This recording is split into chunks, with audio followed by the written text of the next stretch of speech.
Greg, this is probably something that I should be doing off air in private leadership meetings, but I haven't asked anybody who works here how they think Chris Cody, your son, has been doing in the executive producer job. I'd like to do that now because of something that just happened that made me like sort of shake with how different the leadership is around here now that he's been asserting his role. How do you guys feel, Roy, about how Chris Cody is doing, being in charge, trying to grow into the role of Meadowlark executive? Very well. I thought it was more to that question, actually. Okay? I know you're going to put more of a context to that question, but I think he's doing very well. That was quite the hesitation. That silence was Pregnant pause there. lasted 20 minutes for me. Roy, I don't know what's happened with you lately, but recently, okay, even when I'm starting a sentence with Roy, and then there's a sentence, your genuine surprise that I'm going to you leaves you in a position where it seems like You said my name, Dan. you have no idea what to say. And it's the opposite of what the job is when I start a sentence with Roy, XYZ. No. All you have to do is be ready for whatever that moment is. And it's rarely, I don't do this with anybody else. I'm not going around, Billy, and then this. I'm just looking at Billy. With you, I'm going directly at you, and you seem like you're not ready. No, I knew you were going to me because you said my name, but I was expecting more to the question. And I was listening to the question like, there's nothing more to this. Okay, I better answer this now. In fairness, like Roy probably didn't wake up thinking he was going to be doing employee reviews for his coworkers. Yeah. That is a good point by you. But the reason I'm bringing it up, the reason is Greg didn't even hear this. As the door closed to whatever Monday promises, the last thing that Chris Cody, leader, said into the room was, also, I'm starting the show with a sleep farting song. That's the last thing I heard from your son's leadership. He said he was scared the first 6 months doing this, but now he's eased into the role. That's leadership. Thank you, Dad. No, it is. You know, I mean, sleep farting was brought up last week. He had immediately got a song. It's a beauty.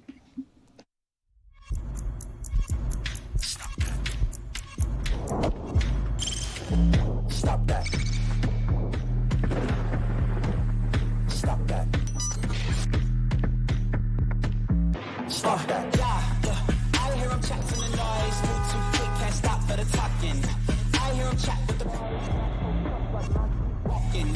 Just too sharp with the prize. White girls better tell me I'm awesome. Yeah. Hot like fire on the pan. If you wanna touch my please use caution. Cold like 0 degrees. I'm out the cage, gotta let out the beast. Revolutionary, gotta let out the streets. Locked in a cage, I'ma let out the Wake up, let out the sheets. We came for one, motherfucker, get my peace. You take the west, I'll take on the east. I'ma put him in the cage, never let out the Yeah, I hear him chat to the noise. Move too quick, can't stop for the talking. I hear him chat with the boys. Man so tough, but mans keep walking, yeah. Just too sharp with the prize. White girls, let it tell me I'm awesome, yeah. Hot like fire on the pan. If you wanna touch my please use caution. Stop that. Stop that. Stop that. There have been some bad days for your wife, huh? Yes, agreed. I've learned recently that I'm a sleep farter. I didn't know that because I'm a sleep farter. He does a good job of eating for his blood type. He loves cheese fries, but he can't have them now. He's got a good wife stuck in his Dutch oven. He's got them bad boys ripping all night. Dennis sleep farting, sleep farting, sleep farting. Yeah, he sleep farting, sleep farting.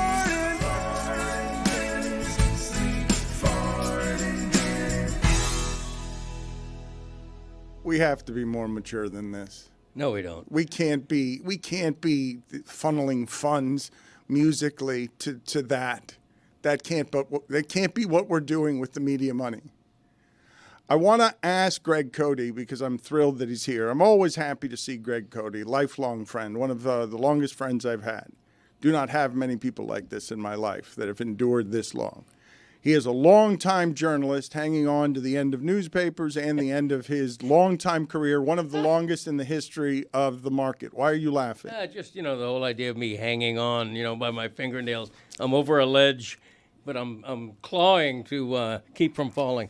Okay, so tell me how I have it wrong, because I want to have a media conversation with you as the media continues to change. And Ben Reiter is over here for CBS saying Giannis Antetokounmpo is interested in the Miami Heat and watching the Miami Heat situation.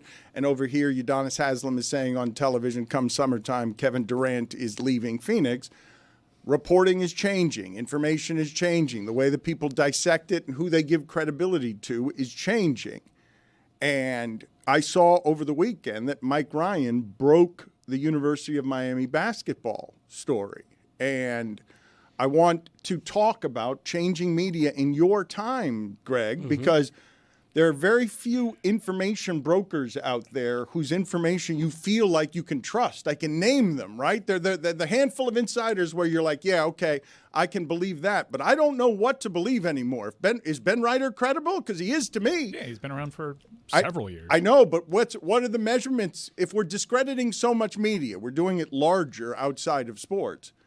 But you assume Udonis Haslem knows what he's talking about if he goes on First Take and tells you Kevin Durant is out. He's not Kendrick Perkins. He's not opining to get clicks. Yeah, I mean, you could look at the outside and say he might be. He's got his own content venture. He's never really broken stuff. Unlike Kendrick Perkins, there really isn't a resume that you can hold up his credibility. Ben Reiter has a certain credibility. I think you have to take all of that stuff into account. It's dicey, though, in today's day and age of aggregation where your name won't go on a tile half the time. So, Greg, Mike Ryan has now been breaking stories in sports, Messi to Miami, and he's inside the University of Miami machine. And he's got a venture where he's an owner. So, like, there's business being done here. He also is a booster for the schools and doesn't have any journalism rules that he feels like he needs to be applying, right? Oh, I do. When it's I like to correct people when they say I'm a journalist. No, I'm a media member. It's different. I don't necessarily have to adhere to the same type of rules because I'm a booster and I wear that conflict on my sleeve proudly. I will say, though, like, while I had something to do with the overall reporting of this story, this was reported by Peter Ariz from Kane's Insight. He was on this beat for several weeks saying that it was trending towards hiring Jay Lucas from Duke.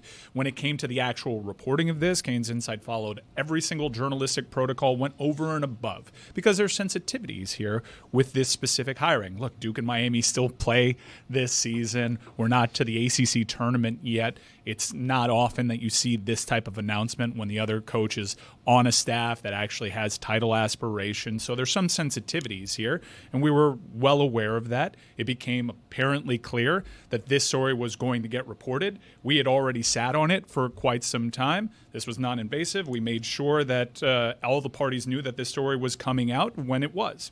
The reason that I bring all of this up, okay, it's inside the weeds on how you get your information, where you get your information.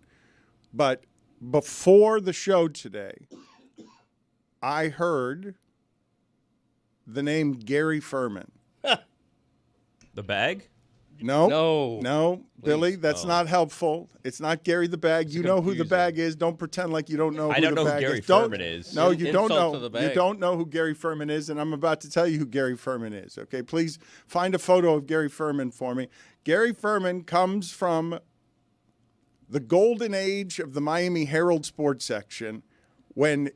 Am I wrong here when I say that Gary Furman was one of the chief writers on a staff that would have been considered the best in America? No, you're not right. I've known Gary Furman for decades. He's been a real survivor in this market, doing a bunch of different stuff. He was never one of the top tier writers at the Miami Herald. Okay. I'm just being honest. And if Gary were right here, I would he would agree with me. Okay. But you were. Yeah, forgive Yes, me. still All right, am. Let me. Still continue to be. Of course, the staff is only like 7 people now, but still, I'm the king of a small. Are you Kingdom. Are you writing your own headlines? Yes. Yeah, and my own cut lines. Yeah. Honestly, I'm doing all though, the that stuff. fact that it was just someone's job to only do headlines, that probably could have always been. That wasn't the only job. Oh, It okay. was also editorial judgment. Oh, okay. You good. You did good learning at your father's career. You've done good learning. Let me tell you about Gary Furman for a second, though, because what Greg just did, he caught me entirely off guard. You would agree that that staff in general was among the best in America, yes? Oh my gosh, there was about a 5-year period where we had Scott Price, Peter Richmond, Christine Brennan, Larry Dorman. It was an all-star staff. Okay, It these really was. names aren't going to mean anything to people, but Christine Brennan? the part that I wasn't Marcel Price. the part that I was not expecting is for Greg to take out Gary Furman's career that way, because Gary was for many years, one of the top 10 writers in a loaded sports section. You're calling him a second-tier sports writer. It's beside the point. What are you looking at me like that for? I don't know what to say. I don't mean to criticize Gary Furman. He worked at the Herald for a number of years. This is a credible person, is my Yeah, point. I want to sure make it is, I yes. want to make the journey from there to now on how news is being reported, because Gary Furman has pissed Mike Ryan off, and Gary Furman has more journalism bona fides, traditional journalism bona fides, than Mike Ryan does. Yeah. And Mike Ryan is working in a compromised position, but what I think Gary Furman has done for the last 20 years is one of the most compromised positions I've seen in the history of South Florida sports media. Well, okay.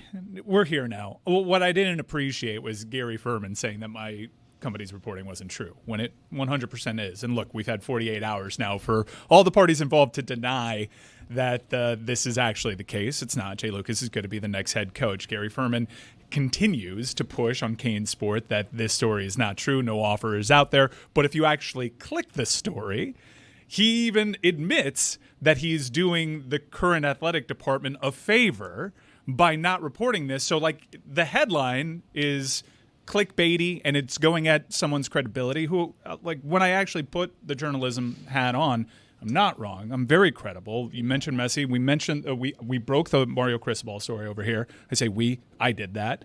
But, like, my credibility, you don't call that into question. It's fine if you don't have the scoop, but to come out and say that it's untrue when I know how sound this is and I know what my resume suggests, I wasn't a fan of that.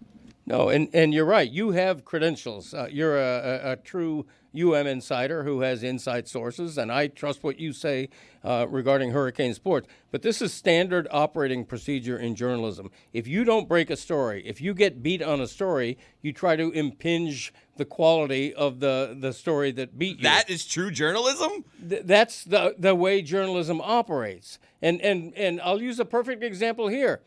This hiring is not official yet. Okay, so that's what you say if you get beat on the story.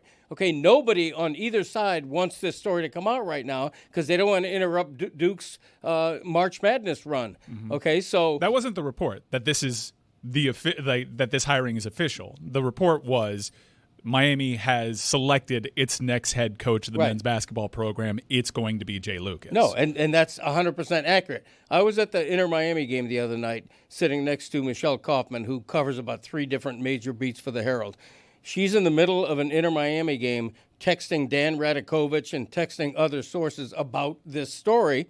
And revealing sources, her sources. Oh, well, Radakovich is the Hurricanes athletic director. If you cover the Hurricanes, he's going to be one of your sources. So Radakovich, I'm not saying anything out of school. Radakovich essentially texts her back and says, yeah, but it hasn't happened yet. There's no deal in place, blah, blah, blah, that kind of thing. So the story is real, but there are degrees. There are degrees of real. Listen, Chris, this is what, Chris, you don't understand, okay, because you're so busy making sleep farting songs. You don't understand how to produce your father. And what has just happened is we have wandered, all of us together, into the glorious wheelhouse of Greg talking about journalism and the people in journalism and the end of newspapers and the end of information. You see it changing all over the place. And I am legitimately asking the audience, who are the people you actually trust on information? Because you're doing Kane Sport and Kane Insight. That's what we're talking about. You're talking about information, like how does an entity build the kinds of credibility that it needs so that it can be, in the new media age, something that competes beyond where the Miami Herald is, because you're serving an audience that trusts you to actually be informed. That the job is, the way the media is changing and sports information changes, I'm genuinely curious, people listening to this who love their college football information, why do you go to Kane Insight instead of Kane Sport? Insight. Look, it was clear we had a very clear jump on this story. We had better information than anybody else. We often have better information than everybody else. And do we go into news breaking mode all the time? No. Our approach is let's really build our company on how plugged in we are. Sometimes it's not totally advantageous for us to be breaking news because we maintain our relationships. This became pretty evident to us, and I understand where Dan Redikovich is coming from because it's a little complicated if this gets out. It was going to come out. So, do you want some slapdick to report it? Or do you want to actually let the people that have known this story for 48 hours come out, non-invasively, make sure everybody's all right, and go out there and do it? And that's what we decided for the better of our company, and we did everything right from a journalism standpoint.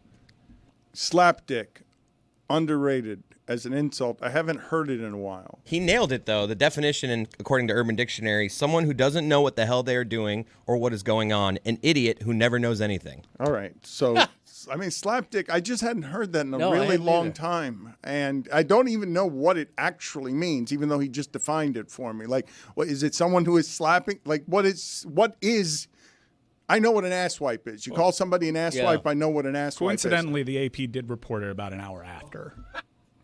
Well, see, that's the thing about news. That's the thing about breaking news. You can break it, but then it's immediately out there for everybody, and it's there for other news sites to shoot holes through. It's so stupid. It's up for everybody immediately vets it. Is it true? Is it not true? It's so stupid. Who got it first? I knew it first. Oh, it's crazy. Well, what I don't like is the same thing that happened with the Cristobal stuff, which is, the main national writers like the Pete Thamels of the world. Even you can lump in a Gary Furman of the world. We confirm this on multiple fronts, and they just go to the athletic department and say, hey, is this true? And you'll get an answer which is like, yeah, kind of, but the timing's not right. It's not official yet. And they'll just run with that as opposed to, as first reported by Kane's Insight. Because now we're 48 hours into this thing. Nobody's denied this. This is the case. The reporting is sound. Mm-hmm. This hasn't been confirmed yet. You won't believe it until Furman's reported it? He should have that. This story, confirmed. It is a good move. That's not bad. That's not bad. That's a better way to handle it if you get beat on a story to come out. Jordan, look, there's another lane here. You don't have to be the first one. You could just come back, and then if you've confirmed it, then that story is solid. Because you saying the Associated Press then reported it an hour later. So it's basically just a bunch of people whispering in the information game, just whispering to each other, how do we do this? You want to do this correctly? I know it before you know it. Everyone, are we going to hold this? You don't want to hurt the program. Don't want to hurt the program. Don't want to hurt Jay Lucas, who's got his life. You want to avoid what happened with John Shire press conference, which is facetiously or what have you, saying, well, this is the first that I'm hearing about it. There are sensitivities here that you understand, which is why you make sure you have all your loose ends tied up before you run with a story like Can this. I stop you for just a second? And Billy, I don't know how interested you are in getting into the weeds on this because I think you know. You have this weekend. You again did something silently in the shadows because you do your journalism a little more quietly at FIU, and so I want to get into some of what you did quietly. Your last three events, you've gone with. I thought you meant the news I broke. Very little fanfare. You don't even know because it was quiet news breaking. Yes, we'll get to it's FIU. Tony described as dry. It was super dry. Like ChatGPT wrote that tweet. Like Jesus Christ. We've got put some salsa. Put some sazon. It's a dangerous game that I was playing because I was expecting a talking to when I got there. It's hard to break some news about someone that you're then going to go do a service for later in the day, you know? Well, this is why I want to talk about the navigation of Which this. they didn't tell me. So everyone knew but me. The check cleared, though, right? I don't think so. That's not Again, the silence. that's I not don't think really. I've gotten paid. That's not really the journalism standard. Did the check clear? Is not the way some of this For the stuff is game, no, for the game. supposed to be done. But when you're navigating compromises, you guys do understand the difference in how we're doing all of this. When it sounded like Mike has carved out a position for himself where he can say, I have to do what's best for the program. And that's not compromised because he's only going to give you the information. He's going to have better information, but he's also going to serve in protection of the program. When he says, I can't break that and harm the program, Greg Cody could have and would have if he had gotten it. No doubt. It is a different Anyone world. with the Herald would. Different standards. Right. And we wear the biases on our sleeve, and you can say that's not traditional media, traditional journalism, and you would be absolutely right. Don't necessarily pretend to. When we do venture out with a report, I like to think you take our credibility into account and you can parse through that stuff. But it does require more of the consumer. Greg, if I can, as someone who has watched here in South Florida locally, what was the greatest of basketball times, Jim Larinaga, I was really wrong on him. I thought he was coming down here to retire. I thought he was old when he got here. He and did. I thought, yeah, but it took him a long time. It took him. I thought he was coming to take a cushy job at the end of his career, and he resuscitated something, and then at the very end tripped over the finish line.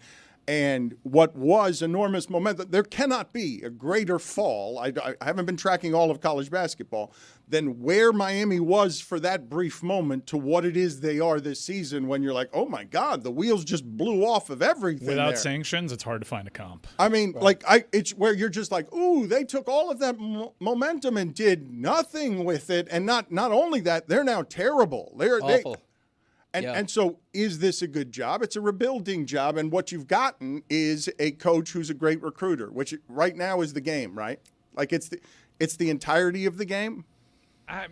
You got to have X's and O's. Larinaga succeeded at the very beginning of the NIL era. We brought in a lot of talent via transfer portal, and he had a lot of success with X's and O's with guys. He did it with an all Big 12 point guard in Nigel Pack, but he also did it with a guy in Charlie Moore, who is just a national journeyman. I do think X's and O's matter.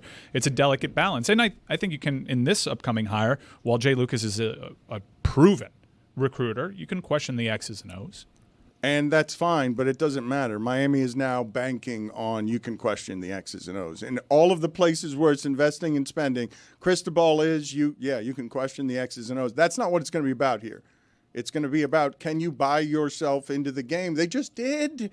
That Miami team a couple of years ago, it went further than any ever has. And when you're watching it, you're like, oh, that's championship good from the start of the season. You see it on the court. It's just so rare to have that fall apart the way that it did on Larinaga at the end. Billy, can we get to your sound from FIU? What did you do this weekend, and why do you continue to do these things so quietly? This weekend, in terms of what? The FIU broadcast? Yes. Oh, I don't know. I mean, I also did some reporting. doing a reporting show today. Well, Big Why are you mumbling? Rematch over. Well, because I don't know what we're doing. Big rematch. FIU is going to be hosting the University of Miami at Marlins Park again, or Lone Depot Park. This time at baseball, Dan. A huge breaking story. Yeah. Well, the last time they faced each other, FIU football defeated UM football 30-26. And they've never gotten 24, together since. And it was the most glorious moment in Paw history.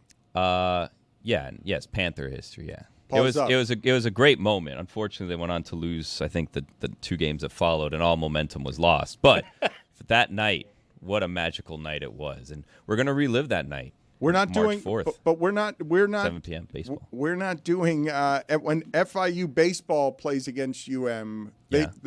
We're just doing football and basketball, or had they not played in baseball since then either? They play in baseball almost every year. Okay, just yeah. not at Lone Depot Park. Okay, so Former site of the Orange Bowl, historic land. I don't know if you know this, Dan. A lot of history happened at that site.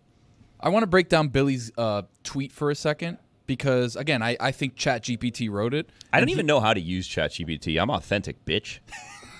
That seemed unnecessary. It really No, was. it I was gonna go necessary. baby, and then there was a late Oh, gee, pivot it there was. at the end, and I was like, Yeah. that didn't need Got to happen. caught up in the air. It happens. Yeah. Sometimes. You know, it happens. It happens.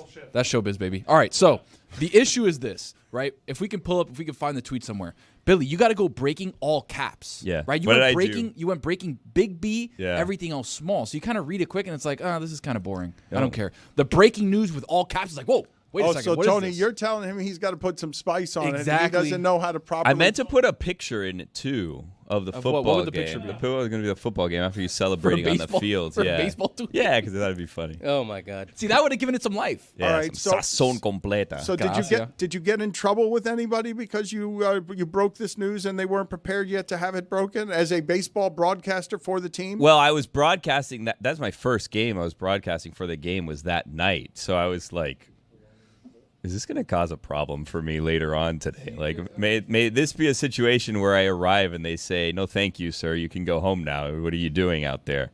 Because they didn't tell me this information. Once I got there, I found out, obviously, this has been in the works for quite some time. And they all knew this was happening, minus me. No one told me. Billy, but what I I'm think te- for just this precise reason. what I'm telling you is I can't believe that you can occupy a lane that I don't see being occupied by anyone in the sports information I think business. George Richards does what I do. No. Here's where. Gary Furman? No, here's. bag. It's not. Confirmed. It's you very quietly, sheepishly breaking news by just giving. Well, the story's not about me, Dan. The story's the story. You know what I mean? I just my service to society is just put the information out there for others to, absorb and potentially enjoy the information. okay.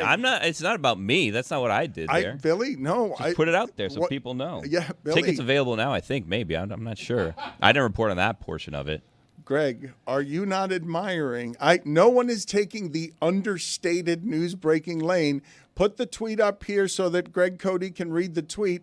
This reads on X like an Associated Press does. report. Yeah. Yes. Like this is. Well, this my is- Argentinian journalism teacher told me, don't make the story about you. Make the story Right. the story, and that's what I did. That's a Tim Reynolds lead right there. And there it Whoa. is. Thank you. Tim Reynolds Thank is you. the Associated Press. Why Right. are you taking out Tim Reynolds? Yeah, what are we doing no, here? Tim Reynolds is great, but AP is known for a very rudimentary, just the fact style. Wow. Rudimentary. No, and That was rudimentary. Basic. Also known for not calling things by their name. okay, can I? The elephant in the room is this, and no offense to Billy, it's great to if you're covering FIU, it's great I'm to not sure I'm to the one break you want that to start a war news. with. Put it on the poll. Can it be a big story if it involves college baseball? I mean, we Okay. just spent 20 minutes talking about college basketball. I know, but college basketball is up here and baseball is down here. Not in this Especially market. FIU baseball's never been huge. UM baseball stopped being huge a few years ago and still trying to get back up. So what should we talk about? The Lobos? Well, I mean, that's an international brand. A what brand? An international brand. The Lobos, Greg's Lobos. No, it's a big story, but my ears perked because if UM and FIU are playing in football again at Marlins Park, it's like, wow, Greg. great story. Greg, Great break. I understand. All right, look, I understand that you're the content king and you've got all the judgment about what we should be talking about Correct. in the local hour on a Monday. Thank but you. a University of Miami basketball team hiring a coach is a legitimate. Well, not hiring, being interested in a coach. Well, no, Oh, that's a story. I mean, he's the coach. No, that's a story. well, wait till it's confirmed. You gotta wait. I have to know because Mike's Gone from Happen to Know was the strongest, and then we upgraded it last week. And just earlier in today's segment, he just hit us with what my resume suggests. What my resume suggests, I think, is beyond I happen to know, and I'm saying this with what was the next layer of this? True conviction, the other upgrade to happen to know? I don't remember what it was. But Mike Bryan is now saying what my resume suggests when it comes to his reporting. Yeah.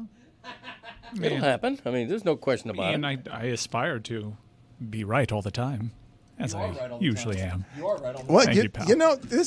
this part, okay, and Billy is right to get out there with just the facts. This part is scary. You don't Jack. like to get that stuff wrong.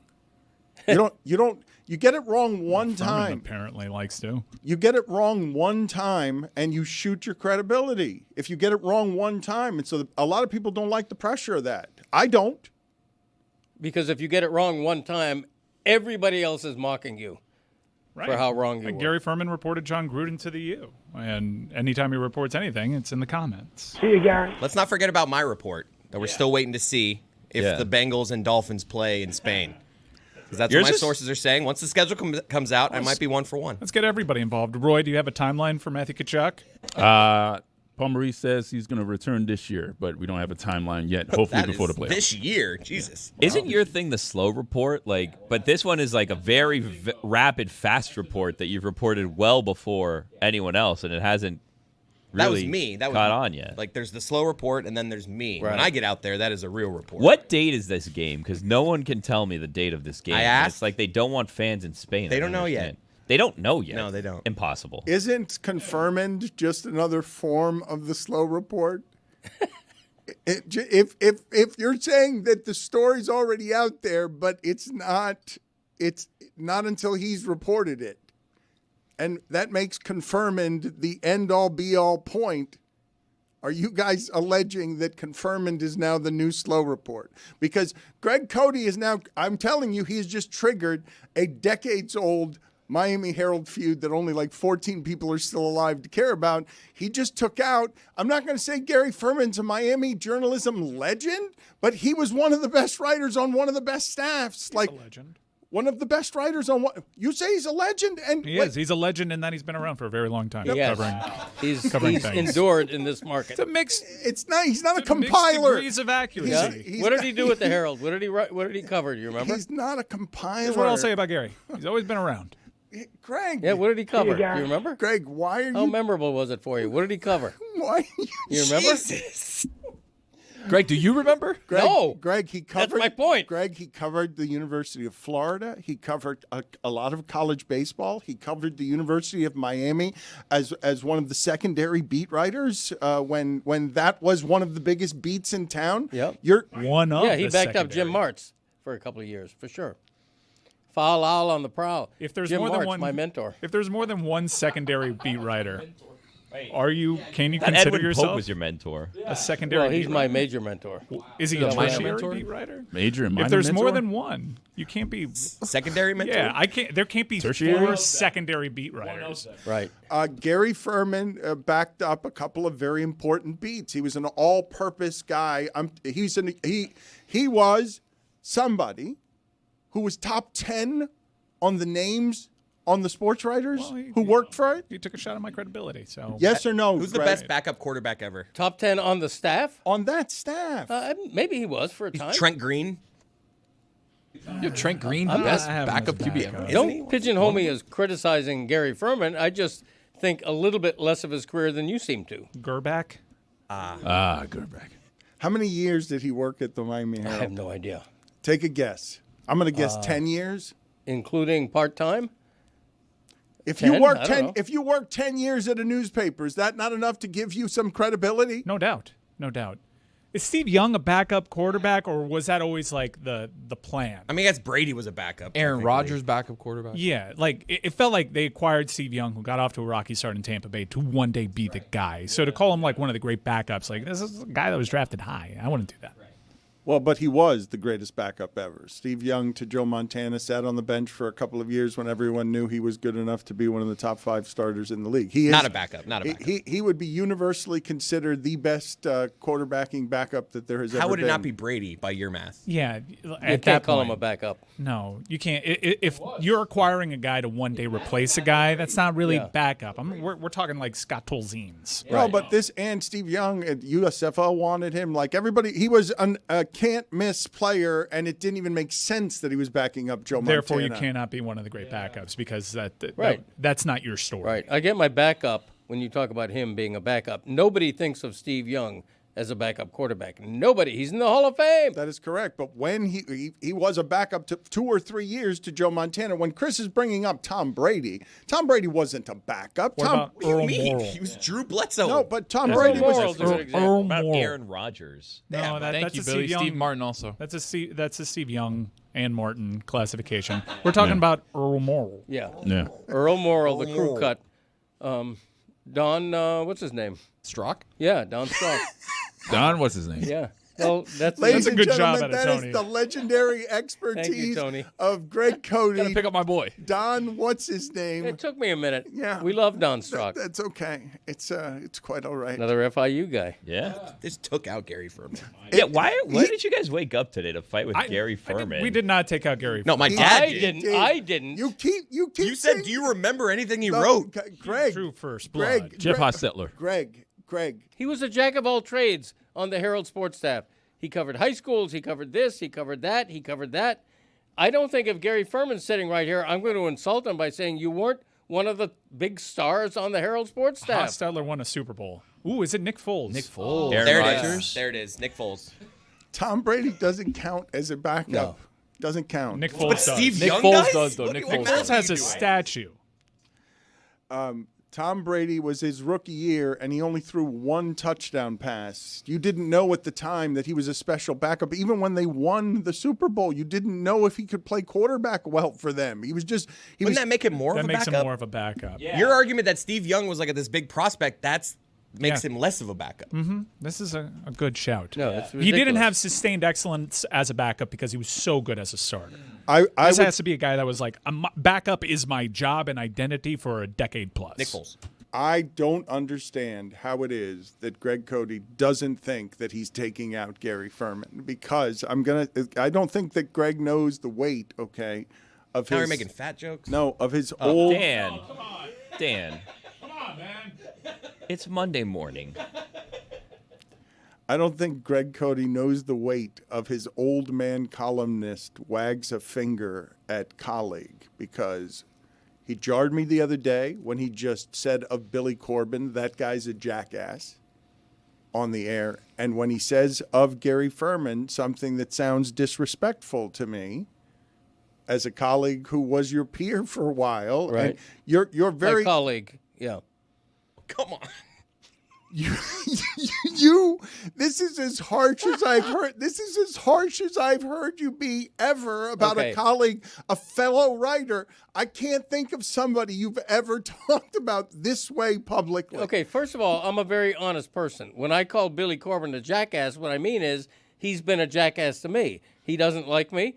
He criticizes me all the time, and the feeling is quite mutual.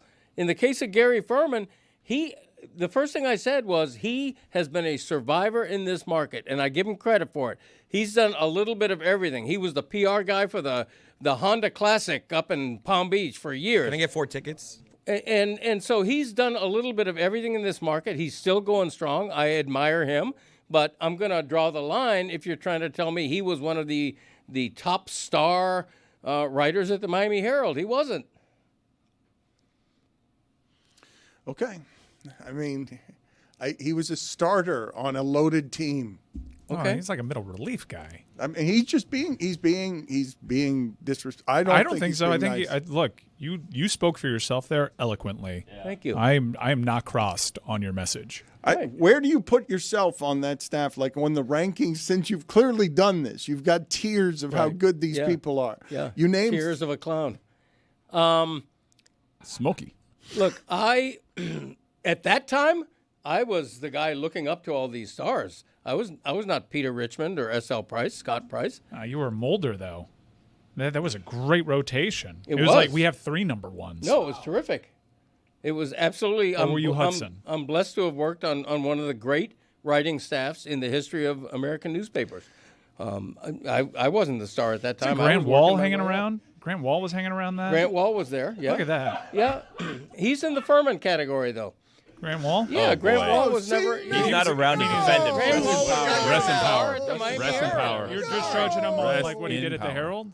No. Because Grant Wall went on to become the greatest American soccer Yeah, reporter. ever. loved him. No, he was never a star. God at the rest his Miami soul. Herald. Yeah, R.I.P. You thought better of doing what you were. Grant Wall I was. was just talking about the Herald. I'm talking about at the Herald. Yeah, it's very clear. Keep Okay. up, Dan. Billy, Hey, bring back understated news gathering. Bring back. I'm trying by not talking about it. Just put the news out and moved on. There's no guys. Guess what? Every day there's news. There's gonna be more news today. Yep. damn Someone will right. break it. Story's not about them. It's Snap about the it. story. Snap it. I'll tell you one And person you know that it. won't be reporting it.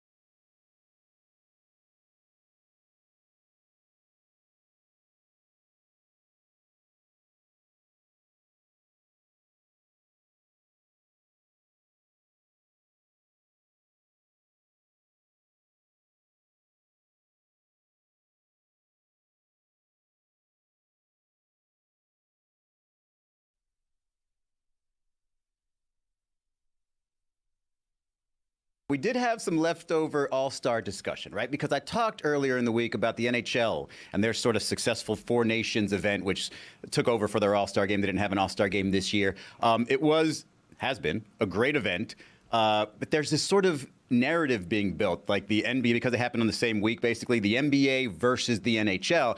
And as somebody who is, I wouldn't say a fully grown NHL fan, I'm more of a like adolescent age NHL fan. I know like my team and maybe one or two others. I can see both sides of this argument. I mean, tell me you saw what PK Subban had to say about this. First of all, you're a coward and a traitor. Second of all, yeah, I heard what he said, and I got thoughts. Play the clip. Well, listen, hockey's a different sport from the NBA. You can't compare the cultures because of the way the game is played. I wonder why that is.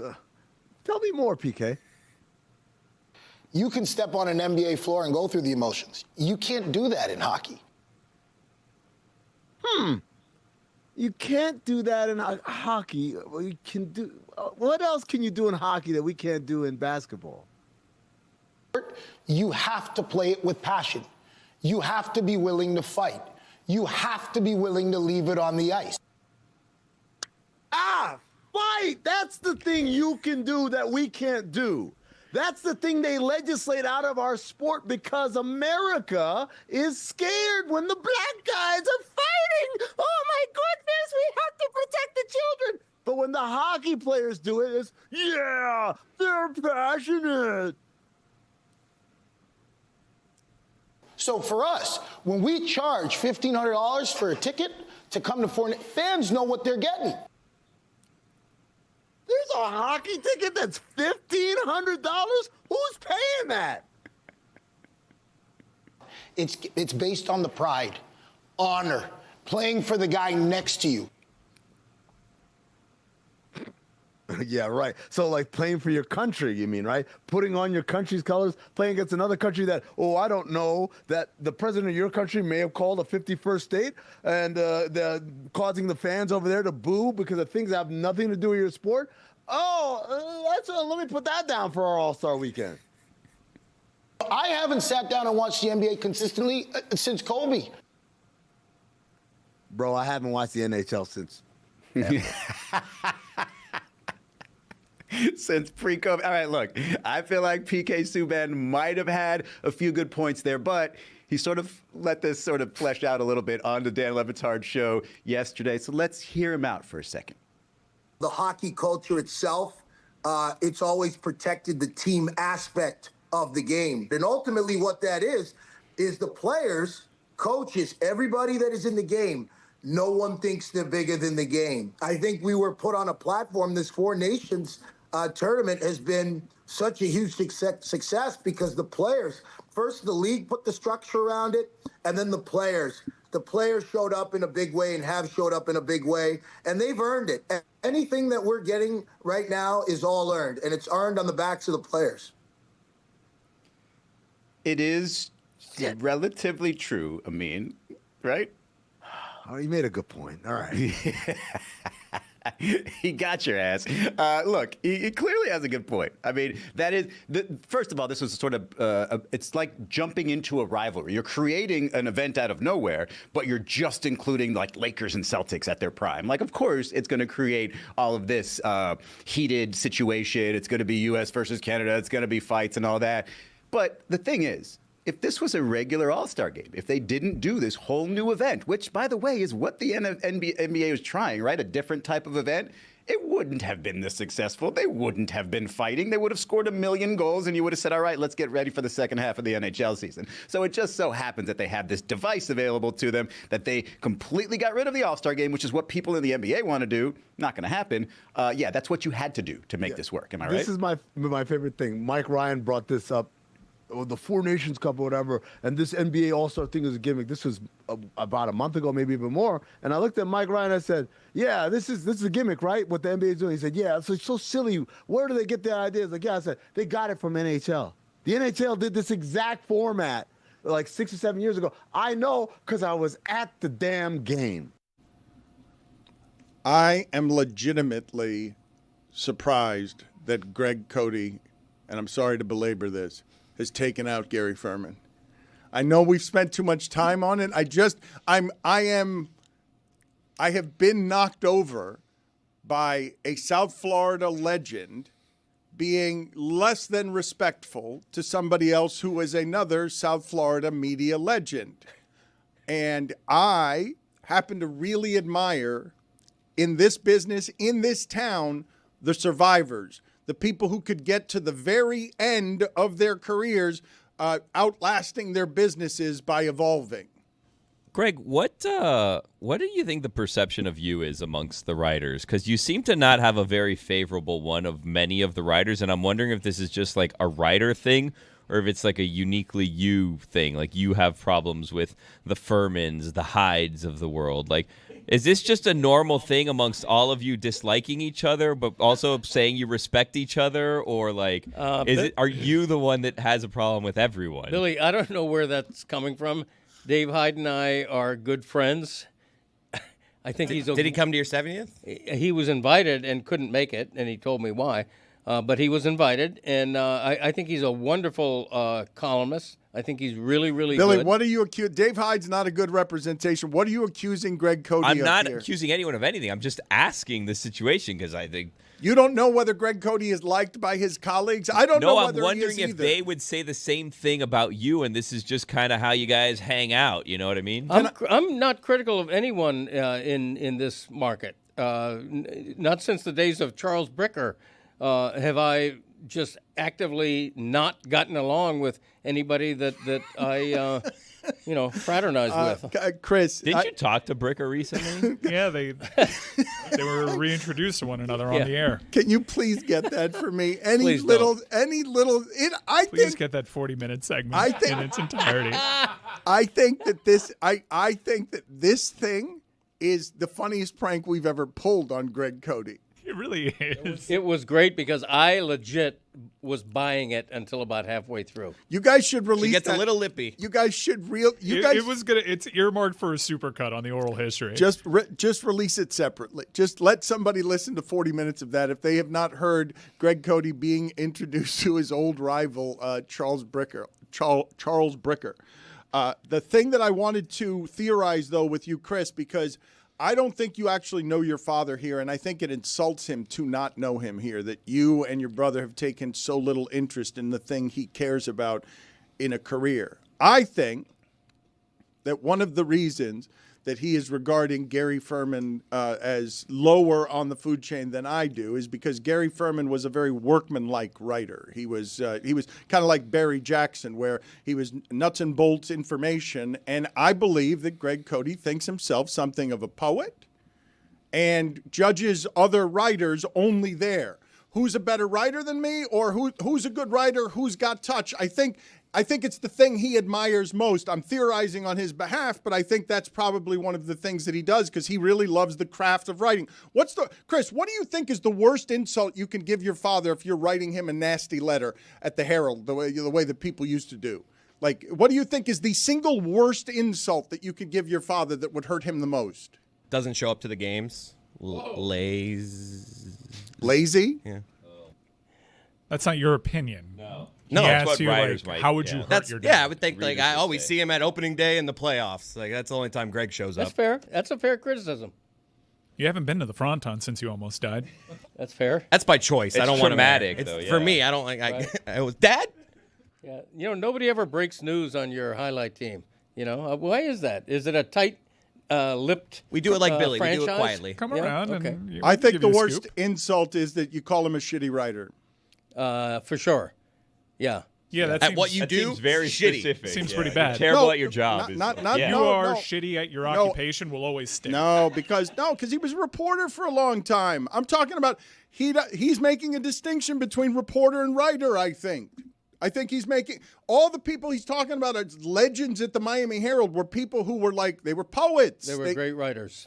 And I learned a lot from all of them, including Edwin Pope, my ultimate mentor. You're a great writer. I mean, I do respect more highly people who I think are really skilled with words.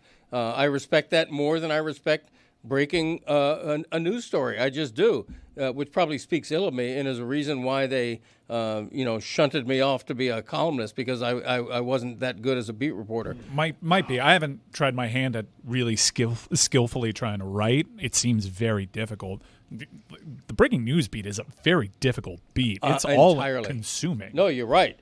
You're right. And somebody's got to do it, and I admire people who do it well.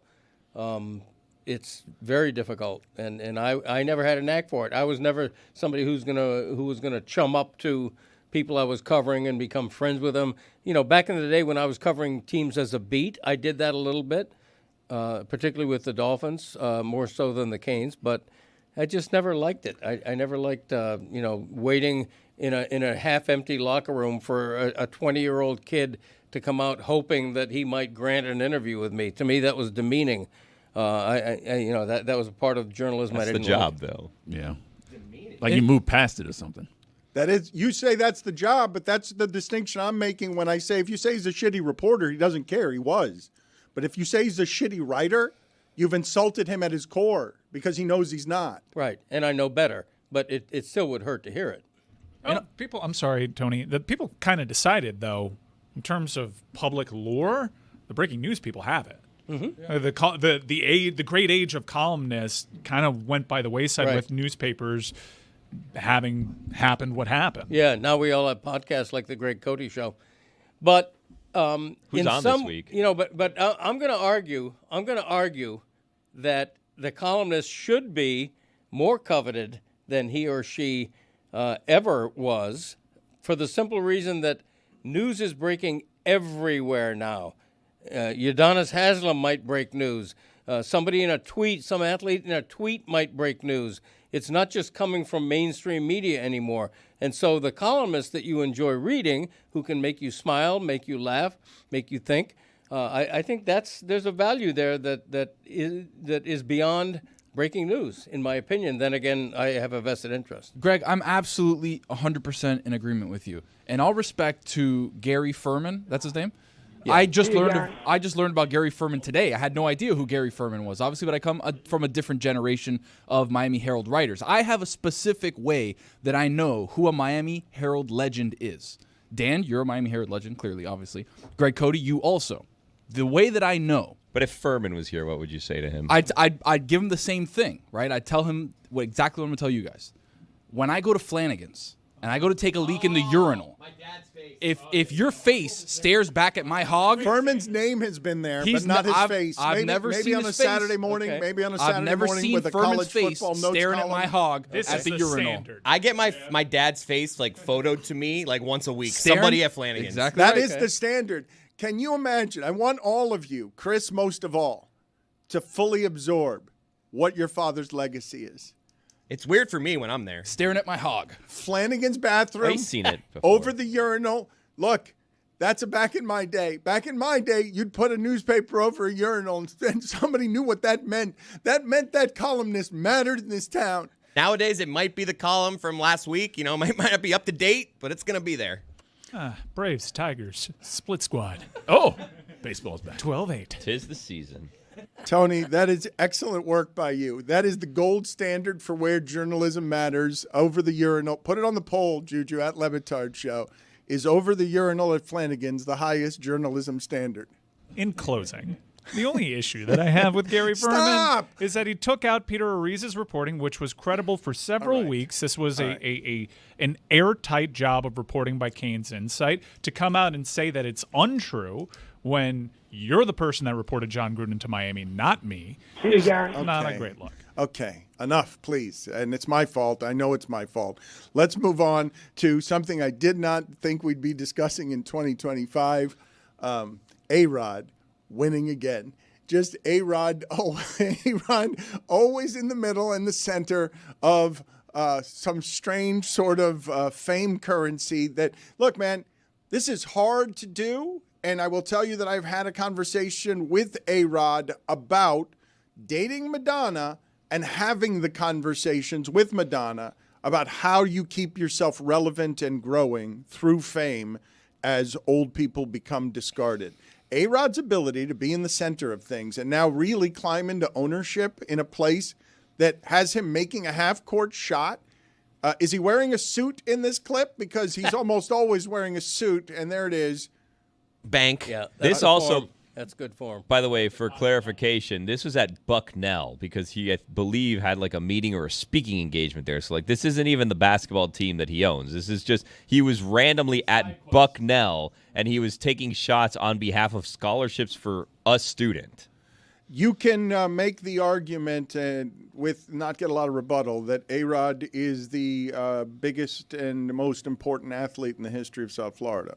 Like, and you know, relevant since he was 17 years old and still climbing into ownership in power brokering ways because he profited, made a ton of money, and cheated and resurrected himself after the cheating, which is just nuts to me. You're talking about like from South Florida. Yeah, like homegrown. Homegrown. Yeah, I'm just talking about most relevant athletes in the history of this Conseco? market. Where you, Dwayne Wade, duh. if you put at the but Dwayne Wade was. We raised him. Well, A-Rod This hasn't is played, home. He'd hadn't never played leave. down here, so It matters that you're from here, does it not? Yes. Yeah, it matters. it doesn't matter as much though as playing for a team down here, right? Yeah, like if we raised someone and all they're playing was in high school and then they did all of their winning elsewhere, who cares?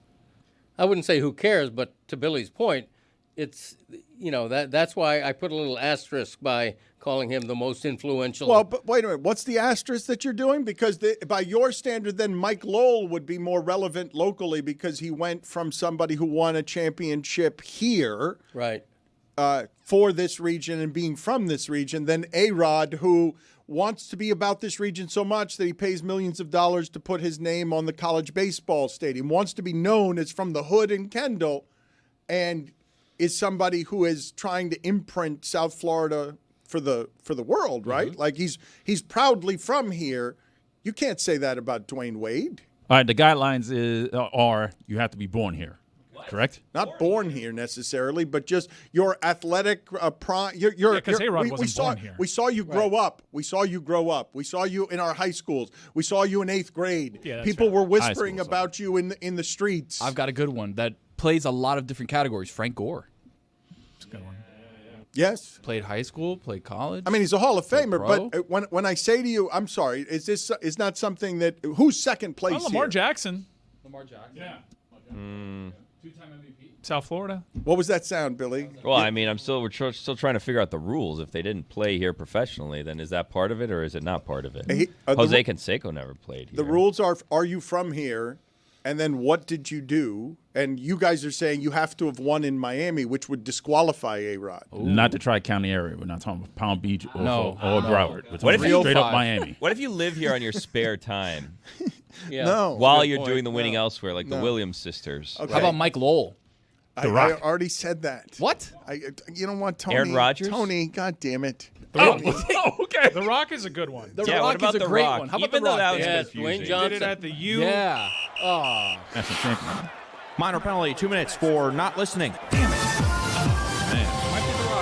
FIU baseball matters. Get out of here. That's I what already I've been said trying to tell that. anyone that'll listen. Mike Lowell's a good one. Said Mike Lowell. Yeah, he's a good one. Mike Lowell denied first ballot entry Wow. into the new made-up Marlins Hall of Fame. Le Batard, Mike Lowell doesn't matter. I think he's mad at our show. He is. Our show or No, he's mad at me. I think Mike What'd you Lowell do is to him? There's like a 15-year-long grudge. He didn't find something. I was like, you weren't that great defensively at second base. He's like, you know what? Blood feud forever. At third base. Yeah. No. I criticized his ability to play second base because he was an emergency second baseman during a season, and he took it really personally, which I have apologized I don't for. want There's probably feud more with to it Mike. than this. Okay, There it has is. to be No. more That to was than it. this. That was it. He's like, I'll take crap talk from you, Le Batard, but Mike, no way. And that's pretty much where we left it. Okay, Mike Lowell had a problem with us perpetually undermining how good of an athlete he was by making fun of him, a number of different things, one of which is we all thought we could beat him in a foot race. And so I think him running down the first base line was always fun to watch. yeah, but again, we can set up a race between you and Mike Lowell now. Mike, I don't want to feud with Mike Lowell or Gary Furman. Well, I'm good with Gary. I'm good with feuding with Gary. Mike Lowell, I've apologized, and if he doesn't want to accept it, I'm sorry. Mike, for the record, I'm sorry I said you played with a frying pan in your hand. We actually Googled it. Your defensive metrics were really good. It was just odd at that stage in your career to watch you at second base. I thought we were all having fun. You clearly weren't. I'm sorry again. Okay, it's just I don't want to feud with anybody else today. I'd like to see Mike Lowell race Gary Furman for charity. Okay, we'll set that up shortly. I'm sure we'll get people to come out by the thousands. Thank you for a more terrible upset with idea. us, do you think, today? I don't want to do this anymore. Let's move on to other subjects. Over the weekend, I really did, and you guys had to have found this funny. And for the people listening who may not be familiar with what is just a majestically silly rule, the New York Yankees since the 1970s have just sort of proudly been, you'll not wear facial hair on our watch. Not over the dead body of George Steinbrenner, we're going to be a well-groomed beard allergic team. No facial hair. For the New York Yankees, for Jeff Passan to write a long story this weekend, because only the most important stories that are culture shifting get the Jeff Passan treatment. For Jeff Passan to write a long story about how monumental it is that 50 years after Steinbrenner implemented, the New York Yankees are now willing to allow their players to wear only a well-groomed beard. And this being some sort of victory for America, progress, that the New York Yankees are embracing facial hair, is one of the comically ridiculous, wonderful stories I've ever seen reported on a weekend in sports. Dan, take the victories when you can get them, all right? This is progress. Udonis Haslem. Yes. Greg, don't get distracted by the fact that Billy's doing his own show there. Yeah, Just he is. go No, ahead and refer to whatever it is that I was talking about. That was a good comment. Yes. UD Don't get distracted by Billy purposely trying to stop the show in its tracks that way. No, he's right about UD. Trying to help. Thank you. It's huge news mainly because it's the New York Yankees and because the no beard rule was so archaic. It's nice to see the Yankees step gingerly into the 21st century because the old rule was straight out of 1956. It's ridiculous. And I think what's happening here is the Yankees realize that in an age where the coveted free agent is getting a couple of $500 million offers, maybe the tiebreaker on that offer is going to be, you know what? I've had a beard my whole life. I ain't shaving a beard. I don't think there's a person that's turned down $200 million for the Yankees over facial hair yet. Well, what if that's the tiebreaker, though? What if he's got two $200 million This offers? is wonderful to think about. Look at Chris Cody agreeing with that. I just think my dad's right. If it's the money similar, it could come down to, I prefer to have a beard. It's not even prefer to have a beard. I prefer to work for an organization that doesn't care whether or not I have a beard. Do I really want to be working for people who are that interested in my grooming? Amanda Nunes. Ooh. The idea of that as a story, though, you're saying it's huge news, Greg. That's ridiculous. It's huge news because it's New York and because of the rule was so outdated. I understand that it is news. It's just I don't understand how in 2025 anybody can be okay with an employer saying we're not good with a well-groomed beard. Like, you cannot have facial hair. And then furthermore, there were all... Go look at what Goose Gossage had on his face. I don't know what that was. He was allowed to wear facial hair. Mustaches are good, though. Yeah, mustaches. But that was not a mustache. Look at what Goose Gossage had. That was more than a mustache. You can have Reggie a mustache. Jackson. They established that you could have a mustache that was well groomed with the Yankees. But Giambi tried it out a Goose little bit. Gossage was pushing it. He was right between mustache and beard. He was Mustaches were socially acceptable. Right? Do you want to hear this sound of Hal talking about it? Because it's funny to hear him. He's just like, these kids these days, they like their beards. You know, our new vice president has a beard. Members of Congress have a beard. The list goes on and on and on in this country and in this world. It is a part of who these younger men are. It's a part of their character.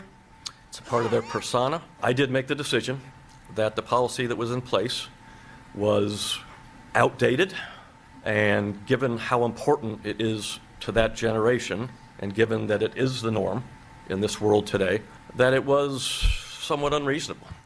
Wow. Hal feels like a pioneer in these conservative times, like boldly going out there, progressively saying, I think a beard shows you a man's character. Yeah. These young people today, they're making artistic statements with their beards. There's members of Congress with beards. Imagine that. It is a part of who these younger men are. It's a part of their character. Brian Wilson and David Price both voiced concerns about the facial hair policy and not going to the Yankees. Now, there you go. Probably dodged a bullet with not signing Brian Wilson long term, right? Like that was he a had fun the world by flash the in the pan. balls, Yeah, though. but I mean, what do you give that guy? And then all of a sudden, it's like, okay, well, now we're stuck with him for a while. But would that be a well-groomed beard? Because what Brian Wilson's would be illegal by Yankee standards. They would be the judges of what would be well-groomed. It was incredibly well groomed. For a longer beard, it was perfect. But what I'm guessing, you guys, everyone here correct me, that if the Yankees, in whatever was the height of this ridiculous movement of no facial hair, if a Yankee of some sort had worn a cartoonishly James Harden beard, that would be against the principles of what it is the Yankees were saying, that a man could show of his character and personality on his face. No. That would be too much character. No, that's well groomed. I disagree. That's well groomed. What's not well groomed is, Keanu Reeves. Anytime you see him do an interview, and it's all patchy. Yeah. Jason Worth, less well groomed, but like Brian Wilson, that's creme de la creme. Yeah. Like he established an aesthetic. I understand what you're saying. Do you understand what I'm saying? Which is the Yankees are trying to eradicate personality. It's not that you will come in sloppy and unprofessional. It's that the New York Yankees wanted the pinstripes to always lord above whatever it is you thought was your personal expression. I thought it was about control. Yeah, personally, especially towards the latter end when the salaries got out of whack with George Steinbrenner. I thought it became all about control. The question is, would my dad be able to play if this picture of my dad that we have up here, would my dad have been able to play with this beard? Okay, so this is right between, this is sort of what Goose Gossage was doing, where it's like, I don't know you're starting as a mustache, but Greg Cody is also, testing the limits of mustacheness. The video team says this is a combination of Greg, Stugotz, and Dan. Oh. Chris, can you please, save some for the rest of us? Can you just grab for me a few sounds? First, I'd like the 22 minutes, please, of Greg Cody talking to Charles Bricker. Oh, God. That was on the line, and we should go through that with a fine-tooth comb. Oral history supercut. Okay, I do want to release the 22-minute. It's one of the greatest pranks in the history of Greg Cody. Greg, what are you doing? What do you mean? He's right. Why are you holding your wielding your coffee mug? Shaking it up. Did you see Hal, by the way, mentions shaking things up. He also announced no more New York after losses. Oh. Now, Yankees lose. That's life. You got to earn. Playing. You got to learn. You got to earn. You got to earn New York. Mm-hmm. But what's spreading the news? What is that? What do you mean? Why did they change that? What's wrong That's with life. That's life. You're not going to play New York for losers. Yeah. You play That's Life. Good decision. Exactly right. Yep. Hal's got it going on. Okay. Put it on the poll. Does Hal have it going on? And again, I want you guys, please, can you understand for just a second, just enjoy the idea of somebody so burdened by the Steinbrenner name, so burdened by whatever it's been to be the Yankee boss's kid in a tabloid town where dad ran this town when the Yankees were the most important thing, to come out in front of the cameras and have to nervously explain, look, I know this is crazy, what I'm about to do here. And I know that a lot of Yankee fans aren't going to like this, but I'm going to be scared as I deliver the news of, congressmen have beards, and the beard is a form of character. This is a scared child trying to play up to daddy's rules on facial hair. Our new vice president has a beard. Members of Congress have a beard. The list goes on and on and on in this country and in this world. It is a part of who these younger men are. It's a part of their character. It's a part of their persona. I did make the decision that the policy that was in place was outdated. And given how important it is to that generation, and given that it is the norm in this world today, that it was somewhat unreasonable. Wow. Do you understand what a waste of that man's time it is to sit in front of people and have to explain that? What else is he doing? No, but I'm the burden of growing up a Steinbrenner. Yeah, I'm sure Hal really wanted to earn his pinstripes and become president of the Yankees on his own without help from daddy's last name. Hal works hard. Hal had an epiphany. He woke up one morning and said, you know what? Facial hair is a part of someone's personality. We're going to allow it. The turn of the century, baseball had a team that required full beards, flowing beards like a 19th century U.S. president, Garfield or somebody. And this Are you rule, looking this up? Are you? No. Are you? And this rule was just as ridiculous to not allow facial hair. It's crazy. But now, by saying it has to be a well-groomed beard, you're still opening a can of worms because now... Yeah, who judges that? The Yankees have a vice president in charge of judging whether your beard is well-groomed or not. It's ridiculous. You can have a beard down to your... If I'm running the club, have a beard down to your navel if you can catch a damn fly ball. Why are we judging facial hair in sports? It's crazy. What an odd rant. I'm an odd man. Do you have the sound of Billy doing the FIU baseball game? Speaking of odd men, Billy, you did your first. This is your first FIU baseball game. You very quietly became a broadcaster for FIU baseball out of nowhere. You have become somebody who pops up as a content factory in places quietly. Yeah. And you did so this weekend for FIU baseball. What's the sound that we've gathered here? We have a couple clips from FIU baseball, and if you like it, I'm going to be doing another game on Friday evening. You can check it out, ESPN Plus. That's where we're going to do it. This is me, so they had FIU baseball starters, career high was 9 strikeouts. And, got off to a bit of a slow start. It's early in the season. Players on somewhat of a pitch count, so I felt pretty confident in the assessment I was about to give you. Looks like we're not going to see his career high in strikeouts for a game at 9 unless we really start swinging and missing. We'll see. Another strikeout. There is number 9. In 3 2/3 innings. We were in the second inning when I said I don't think we're going to get to 9 because, we're already close to 40 pitches, and I think there's more of a build-up to that, but it's fine. Yeah, second inning, 4 strikeouts. I said 9 is going to be impossible, but no, it wasn't. You're there for that kind of expertise, right? You're there. My role wasn't entirely discussed. They just said, would you like to call some games? And I said yes, so I assume it was for my expertise, not for silliness like what you're about to hear. It's his birthday on Wednesday. You guys wish him a happy birthday? I did. Good for you. See? It's a real friend. Of course. Not like you, Zach. Jeez. Do you know who his favorite artist is? My birthdays. I do not. Do you know who his favorite artist is? I don't. Picasso. That seems like just something you say. Yeah. I mean. That's kind of difficult to get Here wrong, I am thinking like. you were going to say a music. I thought it was No. like Drake or Right. like Future. I said, all right. No.